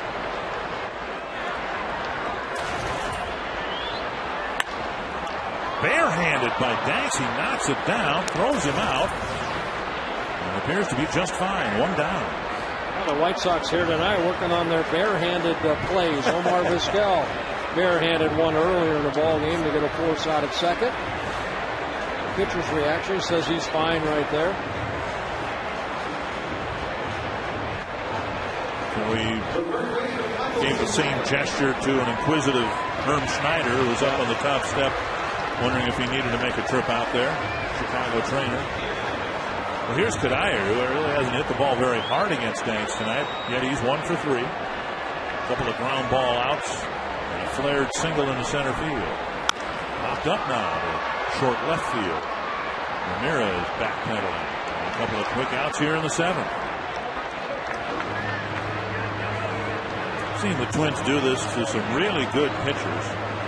They call it ambushing them in the 1st inning. And while the last time Danks pitched here, it wasn't the 1st inning, it was the 2nd inning, but they scored 6 runs on just a handful of pitches, and they got 4 here in the 1st. And Danks is right where he was when he pitched here last, pitching deep into the ball game, despite a really crooked number. Ball 1. That just shows the determination that Danks have. Again, you want to get pitchers like Danks early. When he settled down, he just made up that one mistake to Delman Young, and he crushed it. In the 7th inning, what might be his last inning, a 1-2-3, 5-pitch 7th inning.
McMuffin with egg extra value meal featuring golden hash browns and premium roast coffee. McDonald's, I'm loving it. By Toyota, it's the Now's the Time sales event at your Toyota dealer. Hurry, offers end soon. And by the fast, reliable, secure, heavy-duty internet from Quest. Well, Willie Price, you are hereby circled. You know how much I like birthdays? Well, happy 10th birthday to you, and 232 more days until my 10th birthday. 10 plus. Times 6. Jesse Crane will pitch next for the Twins, hoping to have the type of inning Matt Guerrero had in the 7th. Jesse has been outstanding. The ERA down to 2.90, making his 54th relief appearance.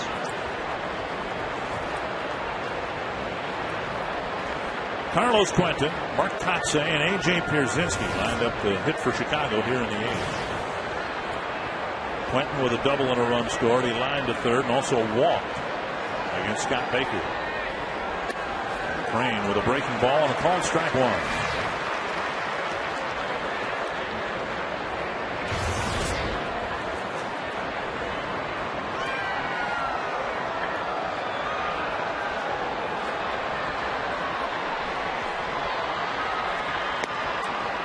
One and one.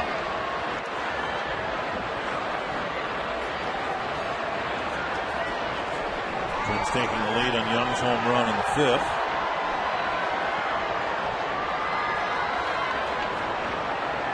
They're opening up an early 4-0 lead. We're going to see the White Sox tie it up. Another one wide of the plate. 2-1. Scott Baker worked the first 4 2/3 innings. Perkins came in, got that big out in the 5th inning with bases loaded. Then he pitched one more inning. Matt Guerrero, he pitched a solid 7th inning. One thing the Twins have, very solid bullpen. Lowest ERA in the American League combined with a 3.14 earned run average. 3-1.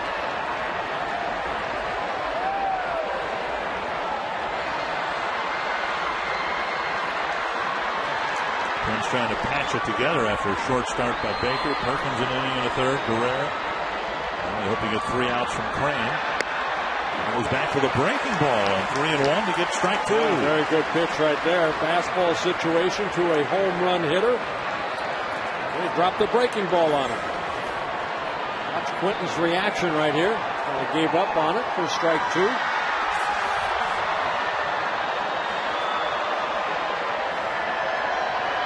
Full count to Quentin. Got him with a swing and a miss. And they went back to the breaking ball again. So good job by Jesse Crane falling behind as Matt Guerrero did to Omar Vizquel. The first hitter he faced, able to come out and this time get a strikeout. So 1 down, and now Mark Kotze, Twins bullpen, is in the Haynes comfort zone. Look at what the relievers have done after adding a closer. You brought up a good point both on the air and during our conference call this morning. While the White Sox are trying to ask everybody to step up with the back injury to Bobby Jenks, the Twins have actually had guys step down, if you will, with the addition of the closer at the end. Yeah, it was John Roush, and Matt Guerrero was the 8th inning guy. Now with Matt Capps out there, now, you have the healthy John Roush. You have the healthy Matt Guerrero who could now work the 7th inning. Then you bring in, either Mayhay or you bring in, here in this case, you bring in Jesse Crane for the 8th inning to get to the closer now, Matt Capps. The breaking ball for a called strike, 1-1. Kotze was left in the game to hit in the 5th inning with the bases loaded and 2 out, even though he was hitless all year long against lefties. Now facing the right-hander Jesse Crane. High fly, short center field. A long run for Denard Span. He's there, out number 2. Now, I don't know, of course, but it might suggest that Andrew Jones, who's been bothered by some back issues of his own, might not even be available to pinch hit. Kotze left in there, even though he's been hitless against lefties, and maybe the key at bat of the whole game back in the 5th inning. 2 down, and here's Pierzynski.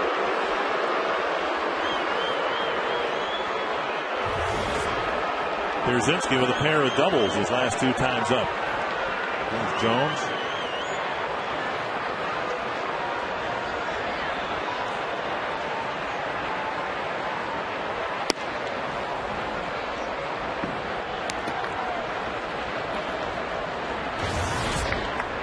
Pierzynski's hooked a couple of doubles to right, including his leadoff double in the 6th, but he got only as far as third base, I think.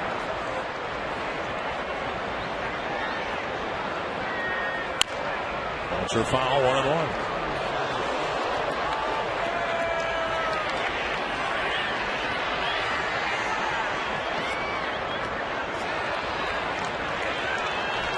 Twins relievers have faced 10 batters and retired 9 of them. Pierzynski's double, the only base runner allowed by Twins relievers so far tonight. Up and in, 2-1.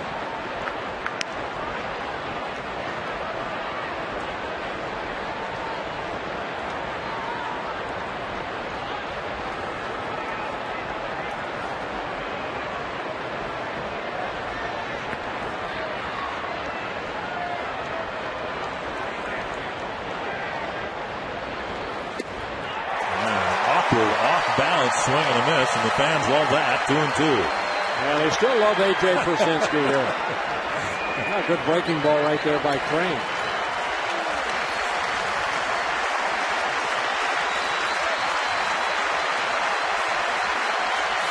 Two and two. That slider has really turned Jesse Crane's season around. Little pop-up. Mauer back. A basket catch to end the inning. And Crane has a 1-2-3 eighth inning.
Target Field's the Twins lead 5-4. We have an absolute beautiful post-game show coming your way after the last pitch here between the Twins and White Sox. It's Quest Twins Live featuring the Toyota post-game wrap. We're going to talk defense and how it could win this American League Central Division. Great defense tonight, especially in left and right field. And Jason Kubel's great catch. Right way to relay is our instructional tonight. Jim Thome throwing out at home, but a great relay play. Bert, Coombe, Tim Laudner, the rest of the gang will break it all down for you on the field at Target Field. And we'll bring you the manager's press conference. You do not, and I mean do not, want to miss what Ozzie Guillen has to say ever. We're going to bring you his post-game press conference on Quest Twins Live. How about that, Dick? That's great, and I'm going to be watching because as you recreate that relay, I want to see who's cast as Jim Thome. I want to see any of you guys try to score from first on the double. Who's it going to be? Don't know yet. We'll have to wait and see. Okay. Delman Young facing Santos, who comes out of the Chicago bullpen, and he takes or delivers strike one to Delman Young. Yeah, Sergio Santos making his 44th relief appearance, doing a great job. 1.63 earned run average. 40 strikeouts in 38 2/3 innings pitched. Swing and a miss, 2 strikes. Chicago bullpen supposedly going to be one of its strengths, and since the All-Star break, it's been anything but.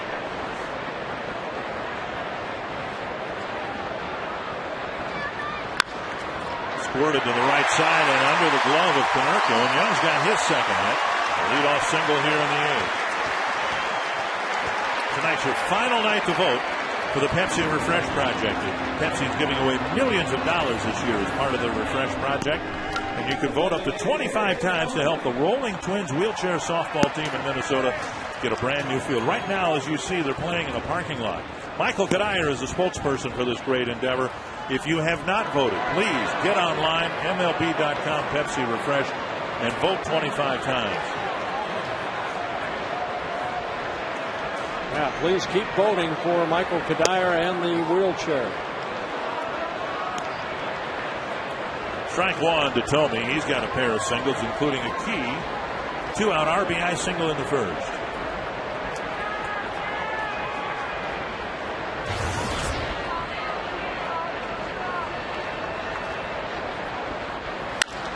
Deep to left center. Pierre is there to make the catch as Tomey hits a liner to the opposite field. 1 down. Yeah, Santos with a very good fastball in the upper 90s, hard slider and a changeup. Talked about Santos a little bit in Chicago, a former infielder that signed with the Diamondbacks, just turned pitcher. Played in the Twins organization back in 2008. Here's Valencia.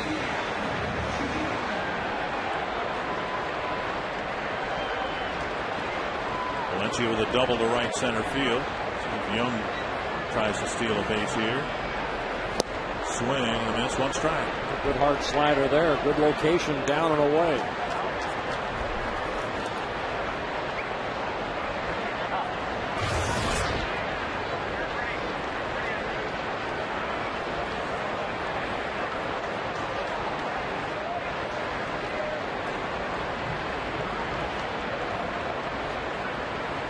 Guys back to the bag.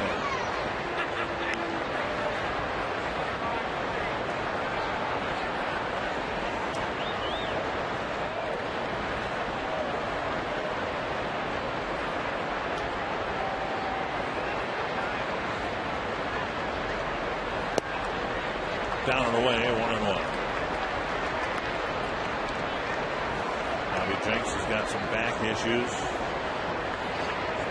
May end up on the disabled list, although the fact that he wasn't put there today would suggest they're going to hope that he's going to be able to pitch later in this series. That's hit well to left center field. It's not going to be caught, and it bounces over for a ground rule double. Valencia's second double of the game, and it looked like it nearly hit the top of the fence and stayed in. Well, again, Valencia is hitting over 400 here at Target Field, and this young man right here he hasn't missed too many fastballs. Right here, a fastball, Valencia, middle in, puts good wood on it, and he hit the heck out of that ball right there. One hopping over the fence for the ground rule double, and that kept Delman Young from scoring. The Oakland series started with Ron Gardenhire out of the 9th spot in the batting order, attempting a suicide squeeze with Drew Butera at the plate and Valencia at third. White Sox have the infield in here, and we'll see what the Twins decide to do with Hardy, who has yet to put a ball in play. He's walked once and struck out twice.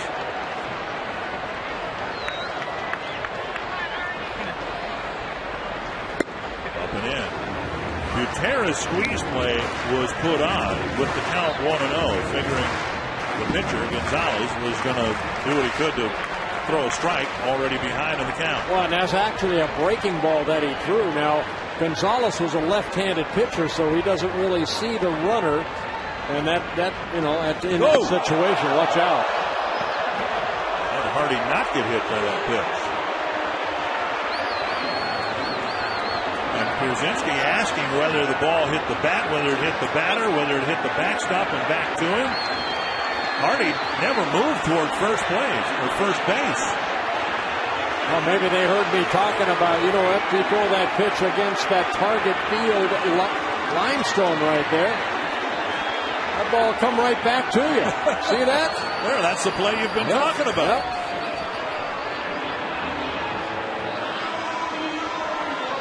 So Hardy did not get hit. The ball just nicking the glove of Pierzynski.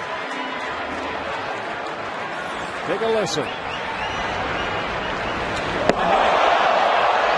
If Hardy had gotten hit, he would have, unless he got hit in the head, if he'd have been brushing the shoulder, he'd have gone toward first base, I think.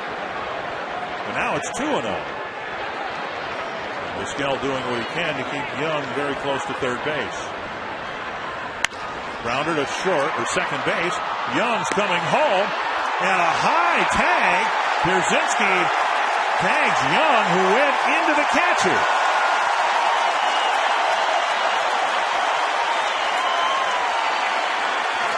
Well, Delman Young trying to break up that play at home, decides rather than slide, I'm going to try to run over A.J. Pierzynski. And A.J. holding on to the ball. There's Delman taking off, and Beckham's throw right to A.J. and then just trying to beat up A.J. Santos is coming out of the game. Big collision between two big men at home plate for out number 2. And a pitching change for Chicago with Denard Span coming to the plate for Minnesota.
Approximately 1:30, he's expected to update the status of Brett Favre, who was at Winter Park today, and we'll have that press conference live via a link on FoxSportsNorth.com.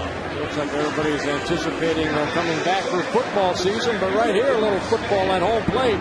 Delman Young, A.J. had that time ball in plenty of time to, try to get him out. All Delman's right there. He's trying to just knock the ball loose or knock A.J.'s head off. But, that's really the only thing Delman Young had a chance to do is maybe knock the ball out of the glove. But A.J. held on to it for the second out. In the shades of Torrey Hunter and Jamie Burke a few years ago without the violent collision. Well, here's Denard Span. Twins trying to tack on an insurance run. First and third, 2 down. Matt Thornton gives up a liner to center, caught by Rios. Span driving it hard to center. The inning ends. It'll be a 1-run lead for Metcalf.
game reset. I think the Twins will take another one-run win just fine after everything that's happened here tonight. Yeah, 2 home runs by the Twins, 2 home runs by the Chicago White Sox.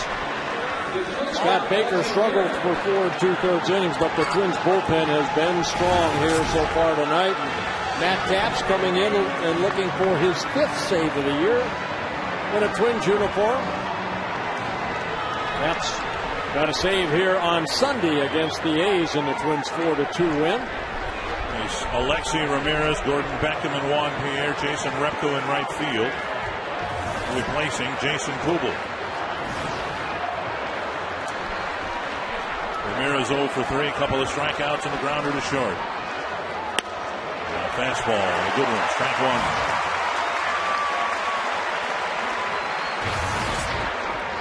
Ramirez struck out against Capps in Chicago last week.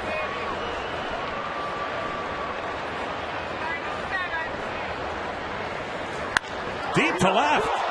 Delman Young going back. That's a tie game. And Ramirez hits his 13th home run of the year, and it's 5 apiece. Well, a breaking ball left right there, and Ramirez showing that these White Sox are not going to give up. It's his 13th home run, and we're tied at 5 apiece. Not too much of the plate. Ramirez hitting it sharply. A line drive home run.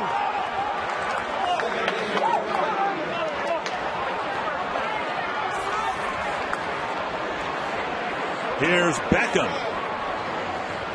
Swing and a miss. So Capps gives up a home run to tie the game at 5. That first home run Capps has given up as a Twin.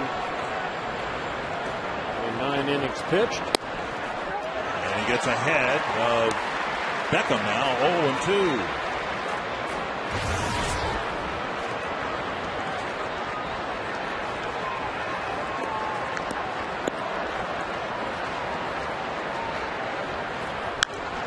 Back.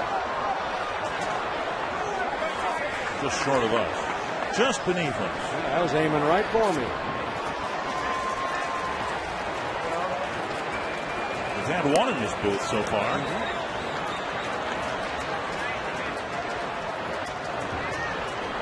2 strikes to the number 9 hitter in a tie game.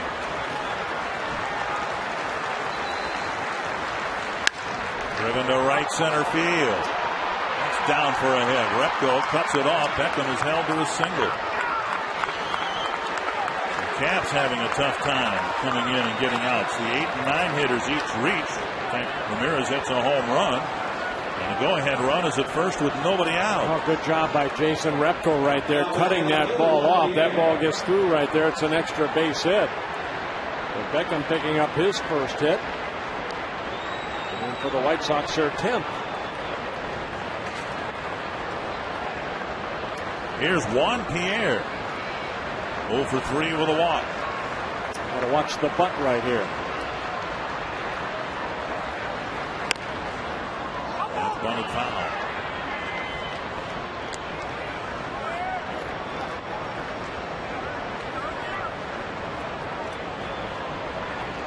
The White Sox brought back to life with the home run by Ramirez.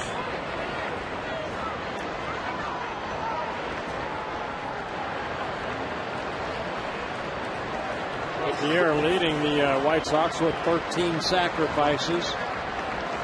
Also has 8 bunts on the year for hits. It's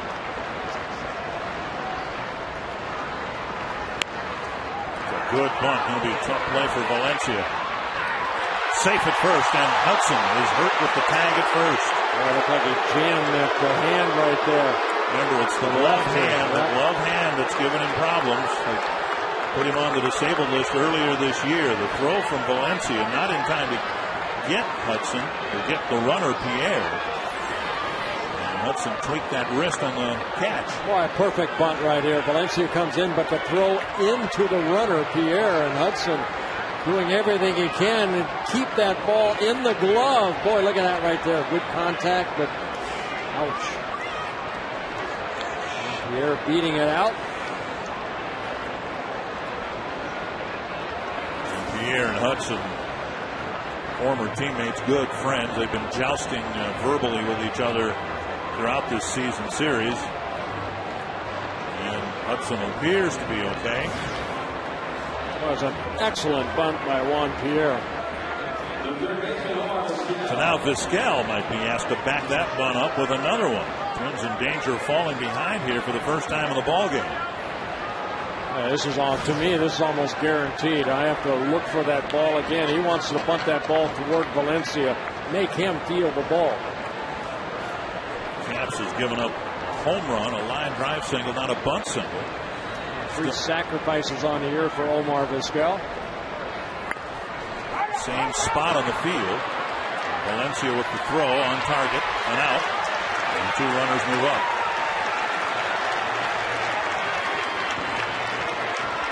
So a sacrifice for Vizquel. And Rios will hit with first base open. No one warming up in the Chicago bullpen. So Thornton, who wrapped up the 8th, might be asked to pitch the 9th here, whether the White Sox take the lead or not. Rios is going to be walked. Another nice bunt right here by the Chicago White Sox. Make Valencia come in. You can see the runner right there. I mean, Beckham, he just kind of walked to first. Or excuse me, third base. And the Twins are going to go ahead and walk Alex Rios intentionally to load the bases for Paul Konerko.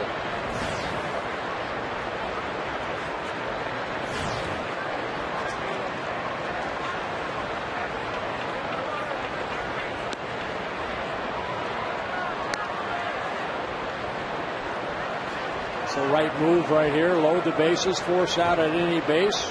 Maybe get a double play off the bat of Konerko. So all the struggles that the White Sox have had with their closer, and a decided advantage for the Twins in that department, or so we thought. And it's the Twins closer who can't close the deal in the 9th inning. And Caps has got a real mess on his hands here with the bases loaded and 1 out. Konerko's grounded into 7 double plays so far this year. And pretty good numbers with bases loaded. Valencia a little bit behind the bag at third. Kadai about even with the bag at first. If they get the ground ball, they'll come home. Middle infielders will go for a double play if they get the ground ball hit at them. That's pulled foul, a strike. White Sox had the bases full and 2 out in the 5th. Couldn't get a hit from Kotsay. Well, one thing you have here right here, if the ball is hit to Valencia, because who's running Konerko, rather than go home, they got a chance to turn the double play from second to first.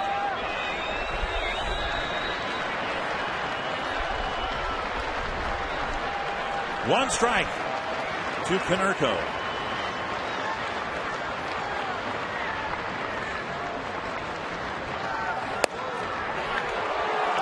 1-1. Close fastball, just down and or away. Yeah, this is where Caps really has to concentrate down in the strike zone. If you miss down. Anything up in the air, Konerko can hit it deep enough, maybe even for a sacrifice fly. Beckham runs pretty well. He's the runner at third. 1-1. Popped up. Kadai may have a play. Just out of his reach. That's an out in Oakland. And Robbie Makowski with a huge error. He had the iPod on his right hand, you know, his left hand was free, but Robbie. I think we're about to find out what Matt Caps feels is his strikeout pitch. Or his ground ball pitch. Konerko has struck out 83 times on 411 at bats.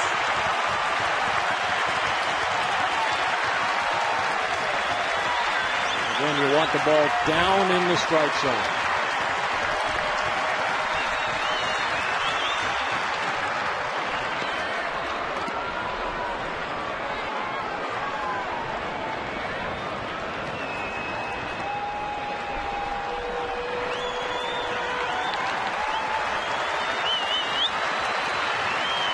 have one pitch to waste here if you want to try a fastball, but you better go fastball up and in.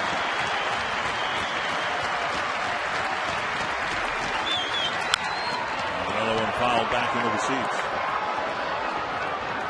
Now he's going to go out to talk to Caps.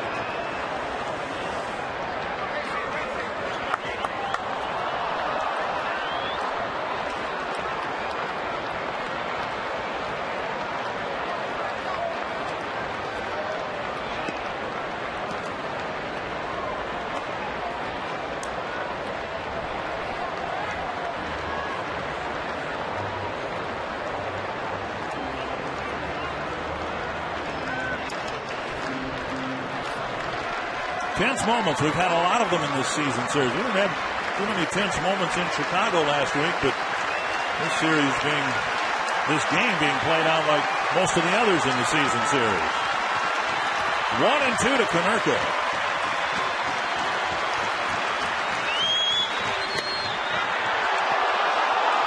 And now 2-2. Ball one was on the edge, and so was ball two, according to Fox Tracks.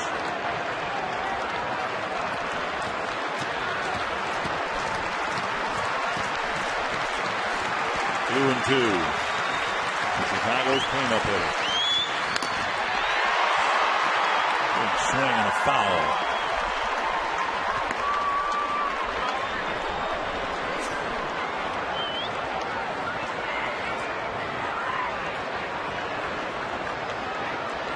In 9 innings pitch has gotten 9 strikeouts. So he's gotten hitters to swing and miss, just not yet tonight.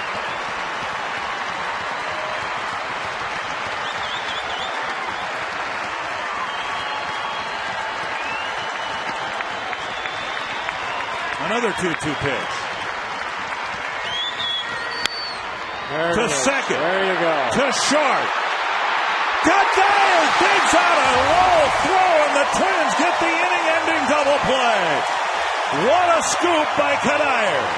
He got the ground ball. The Twins turned it.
With a great scoop, Hudson flips to Hardy, who delivered a low throw to the first baseman. Well, because look at Rios right here. I mean, he steps on the bag, and Rios right on top of him.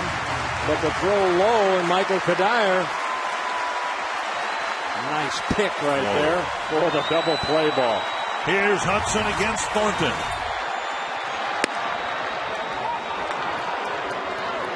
This is the 57th home game for the Minnesota Twins. There has not been a walk-off game-winning hit yet. Inside, and it's 1-1. There's been a walk-off wild pitch, a walk-off sacrifice fly. In the last game the White Sox played here, There was a walk-off error by center fielder Alex Rios. Here's a foul pop over the Twins dugout, 1-2. And that was a game where the White Sox had a 3-run lead in the ninth. Bobby Jenks gave it up. Rios with a throwing error, allowing Canayer to score the winning run. 1-2 to the Twins' second baseman. And now 2-2. Lauer and Canayer will follow.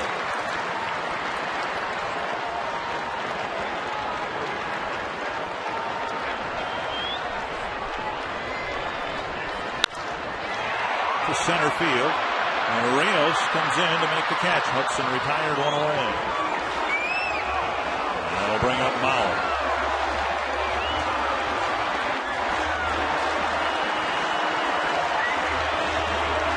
Mauer 1 for 4. Against Thornton. 8 for 22. And all 8 hits have been singles. Yeah, Thornton, a guy that would just challenge you with a good fastball. He'll mix in a slider, everything hard. Got a great arm. All-star for the White Sox this year.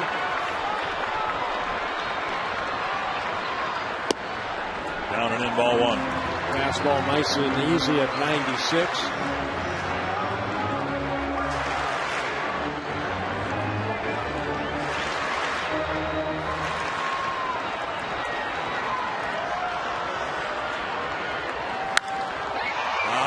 Fouled on the left field line, 1-1. It's just odd. I mean, it's a beautiful ballpark. The Twins have played very well here, but it's odd to have gotten to this point in the inaugural season without a game-winning walk-off hit. How about a walk-off home run right here by Joe Mauer? His first one here. Take that fastball the other way. The other way. Right to the second baseman. Peckham throws him out, and that'll bring up Canayer.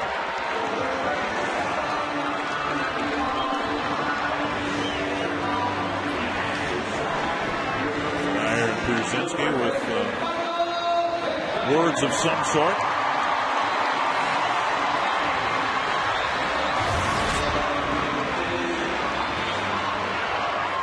Canayer 1 for 4 against Danks.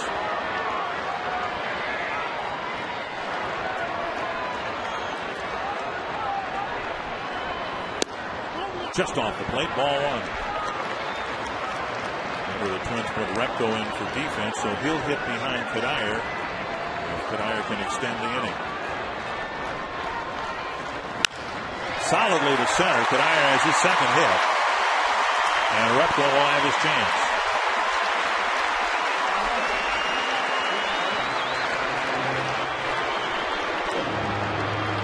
Twins don't lose much in not having Kubel here against Thornton because Jason's really struggled against him.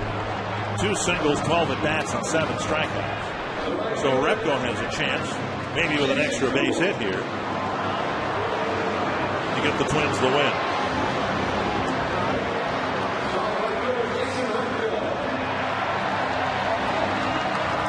Kubel had gone 1 for 4 with a 2-run triple in the first.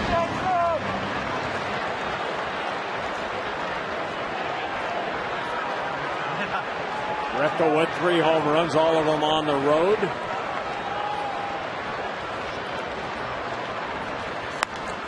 Foul back, a hefty swing, but we've seen that before from Repko. He loves to swing the bat. Well, you got to guess fastball against Thornton and then adjust, but that fastball clocked here at 95. Ball a little up and in. Repko fouling it back. Thornton has allowed only 2 home runs on the year. Side, 1-1.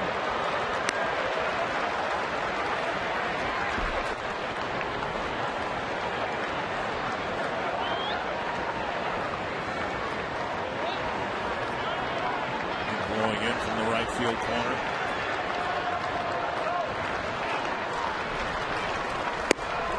Big swing and a miss, and it's 1-2.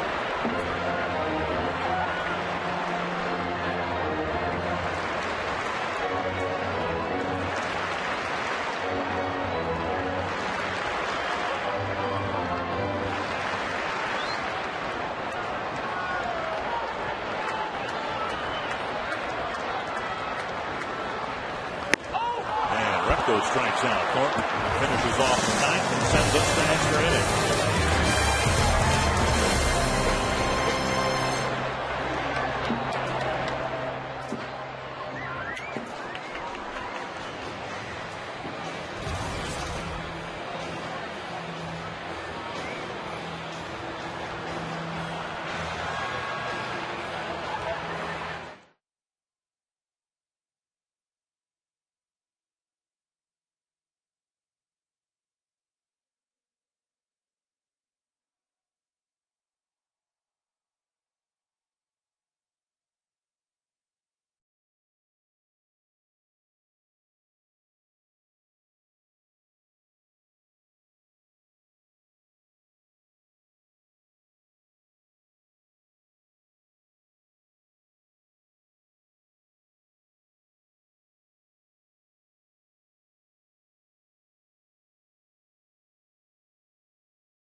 Links, beef jerky, feed your wild side.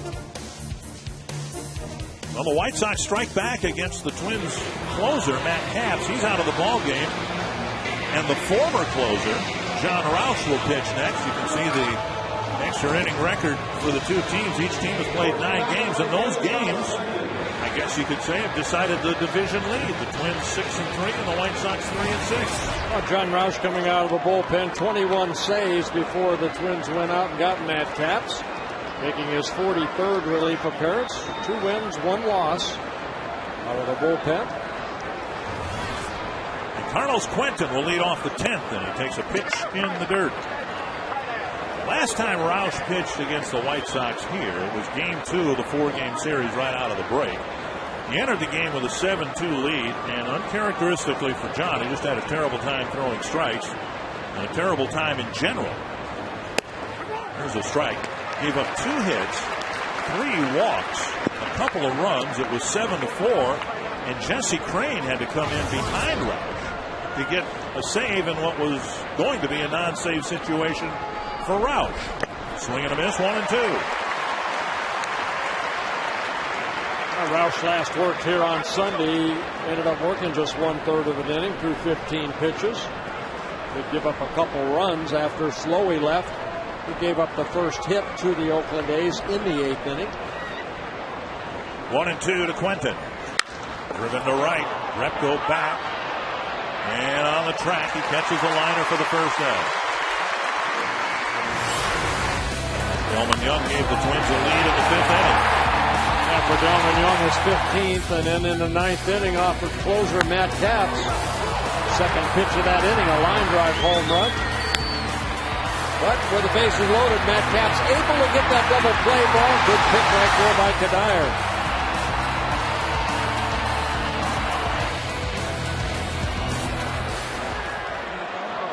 A little bit of a delay as somebody very briefly ran onto the field and was chased by the security people here.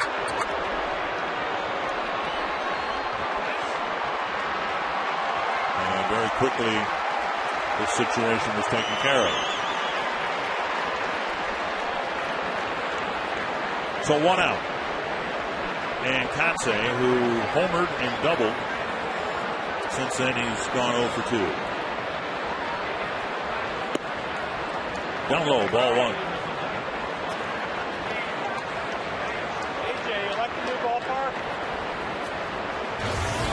Roush, the 5th relief pitcher used by the Twins. Perkins entered the game back in the 5th. And there's a strike, 1-1.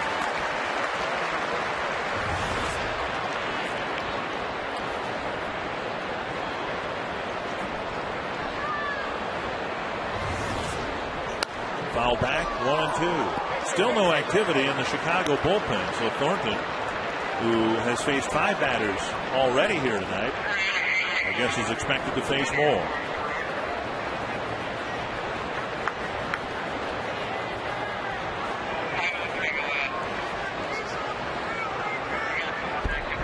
Curve laced to right field, and Repko will play it on a hop. Katse has his 3rd hit. And the ball hit the Repko that he caught on the fly was hit pretty well. This is a line drive single, and that'll bring up Pierzynski. Katse now will come out of the game, and Lillibridge will run for him.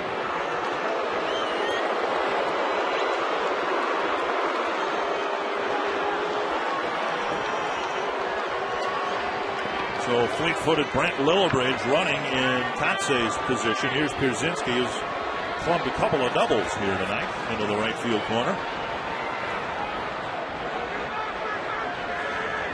Walsh needs to keep an eye on Lillibridge.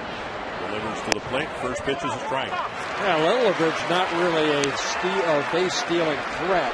He's 2 for 3 in stolen base attempts. This is in case the ball is hit in the gap right here. Lillibridge has a better chance to score than Markatse.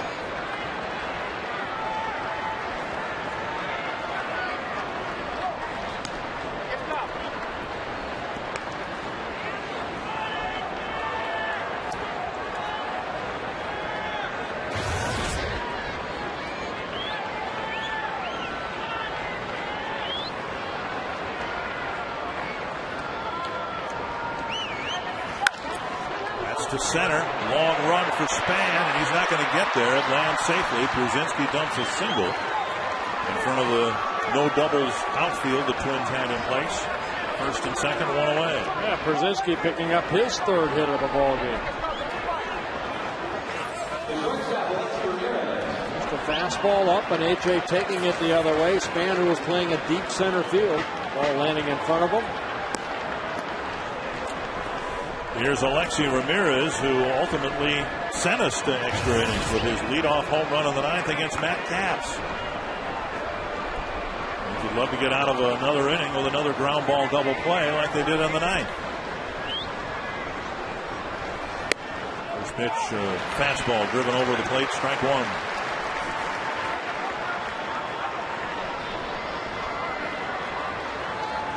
Before the home run, Ramirez had struck out twice and bounced to short.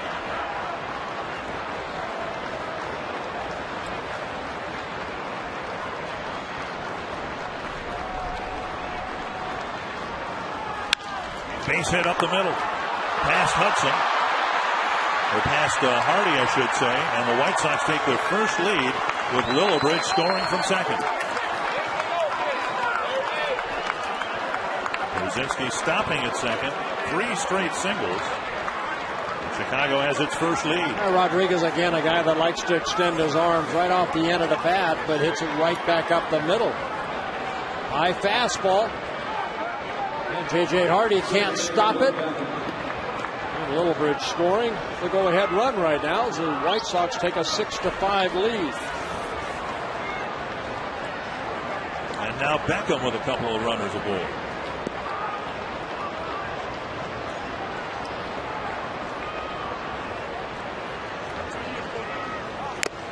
So Ramirez having 2 big hits here late in the ballgame for the White Sox. A little chatter between Bill Hahn and the Chicago dugout. I don't know if Ozzie Guillen thought he was balking, not stopping.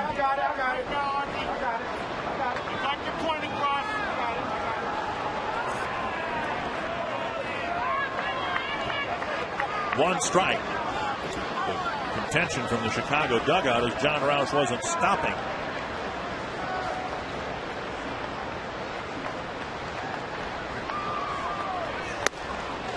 Beckham chases. It's 0-2.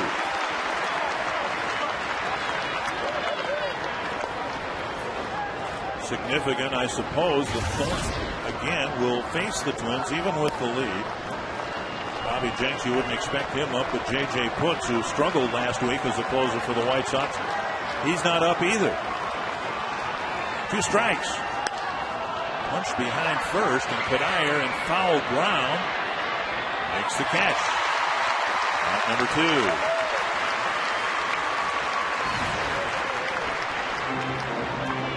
Back to the top of the order in Juan Pierre. And Ron Gardenhire is going to come to the mound. Looks like Ron Mayhew is going to come into the ball game. Mayhew been warming up twice briefly again here in the 10th. Roush comes out of the game with the White Sox in front and runners at first and second with 2 away.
Former closer. They got their first lead, and Ron Mayhew asked to get Juan Pierre out.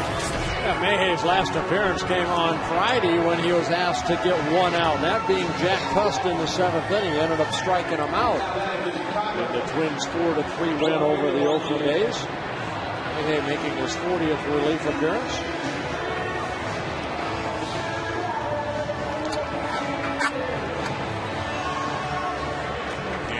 Will come to the plate having singled his last time up. He dropped down an attempted sacrifice bunt, but with his speed and his bunting excellence, he laid down just a beautiful bunt. He beat it out.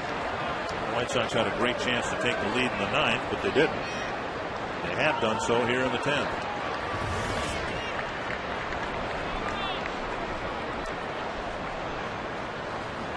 And the first pitch, fastball, and strike 1.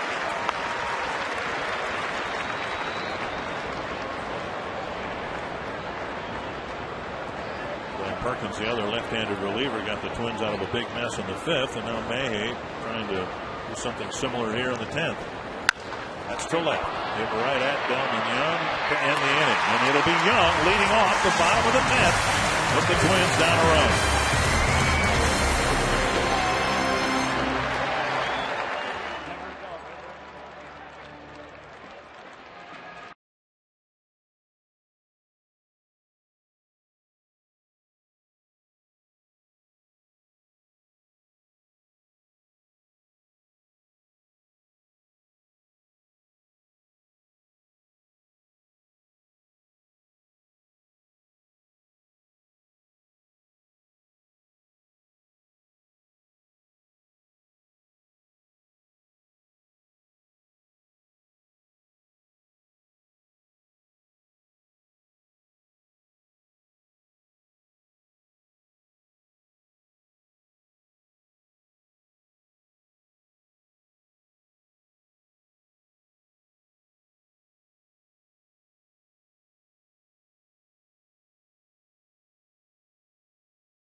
Young coming to the plate.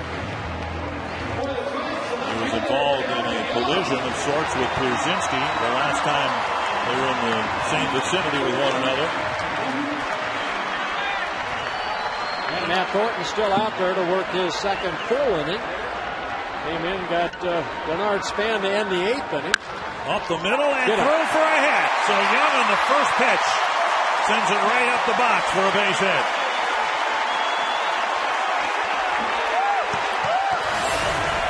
Close play at the plate right here. J.J. Hardy hitting it to Beckham. Beckham's throw to A.J. Pierzynski. Dizzy Delman trying to knock the ball loose from A.J. Pierzynski. A.J. tagging him out. Jim Thome has never faced Pat Thornton because they were teammates in Chicago. And so far this year, he's not been asked to hit against the very hard-throwing left-handed pitcher. Thome with a pair of singles and a liner to left. He's also struck out.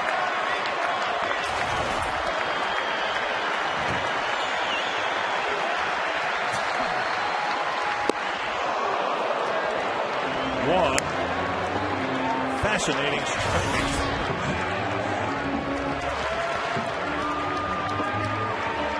Fans here, over 40,000 again tonight. Want to see him connect with a Thornton fastball. Deep to right, and there it goes. Oh my, oh my.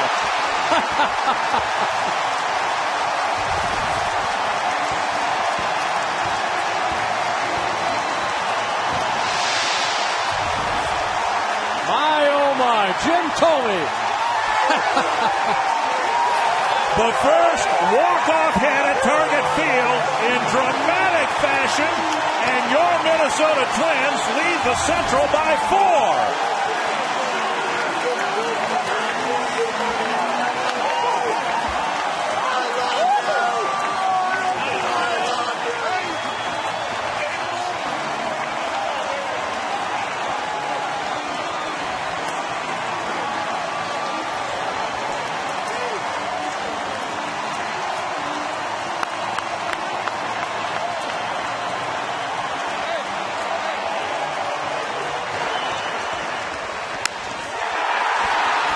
Home run number 17. Home run number 581 for Jim Thome. Won't want to miss the postgame. Chances are Jim Thome will have some comments. Anthony LaPanta, the most dramatic win so far this season at Target Field. And this young man with quite a souvenir. Didn't miss our desk by much. Coming up next on Quest Twins Live, no doubt we'll hear from Jim Thome and ask him about a big home run to beat his former team, the Twins, in dramatic fashion over the Red Sox. We'll hear from both managers next.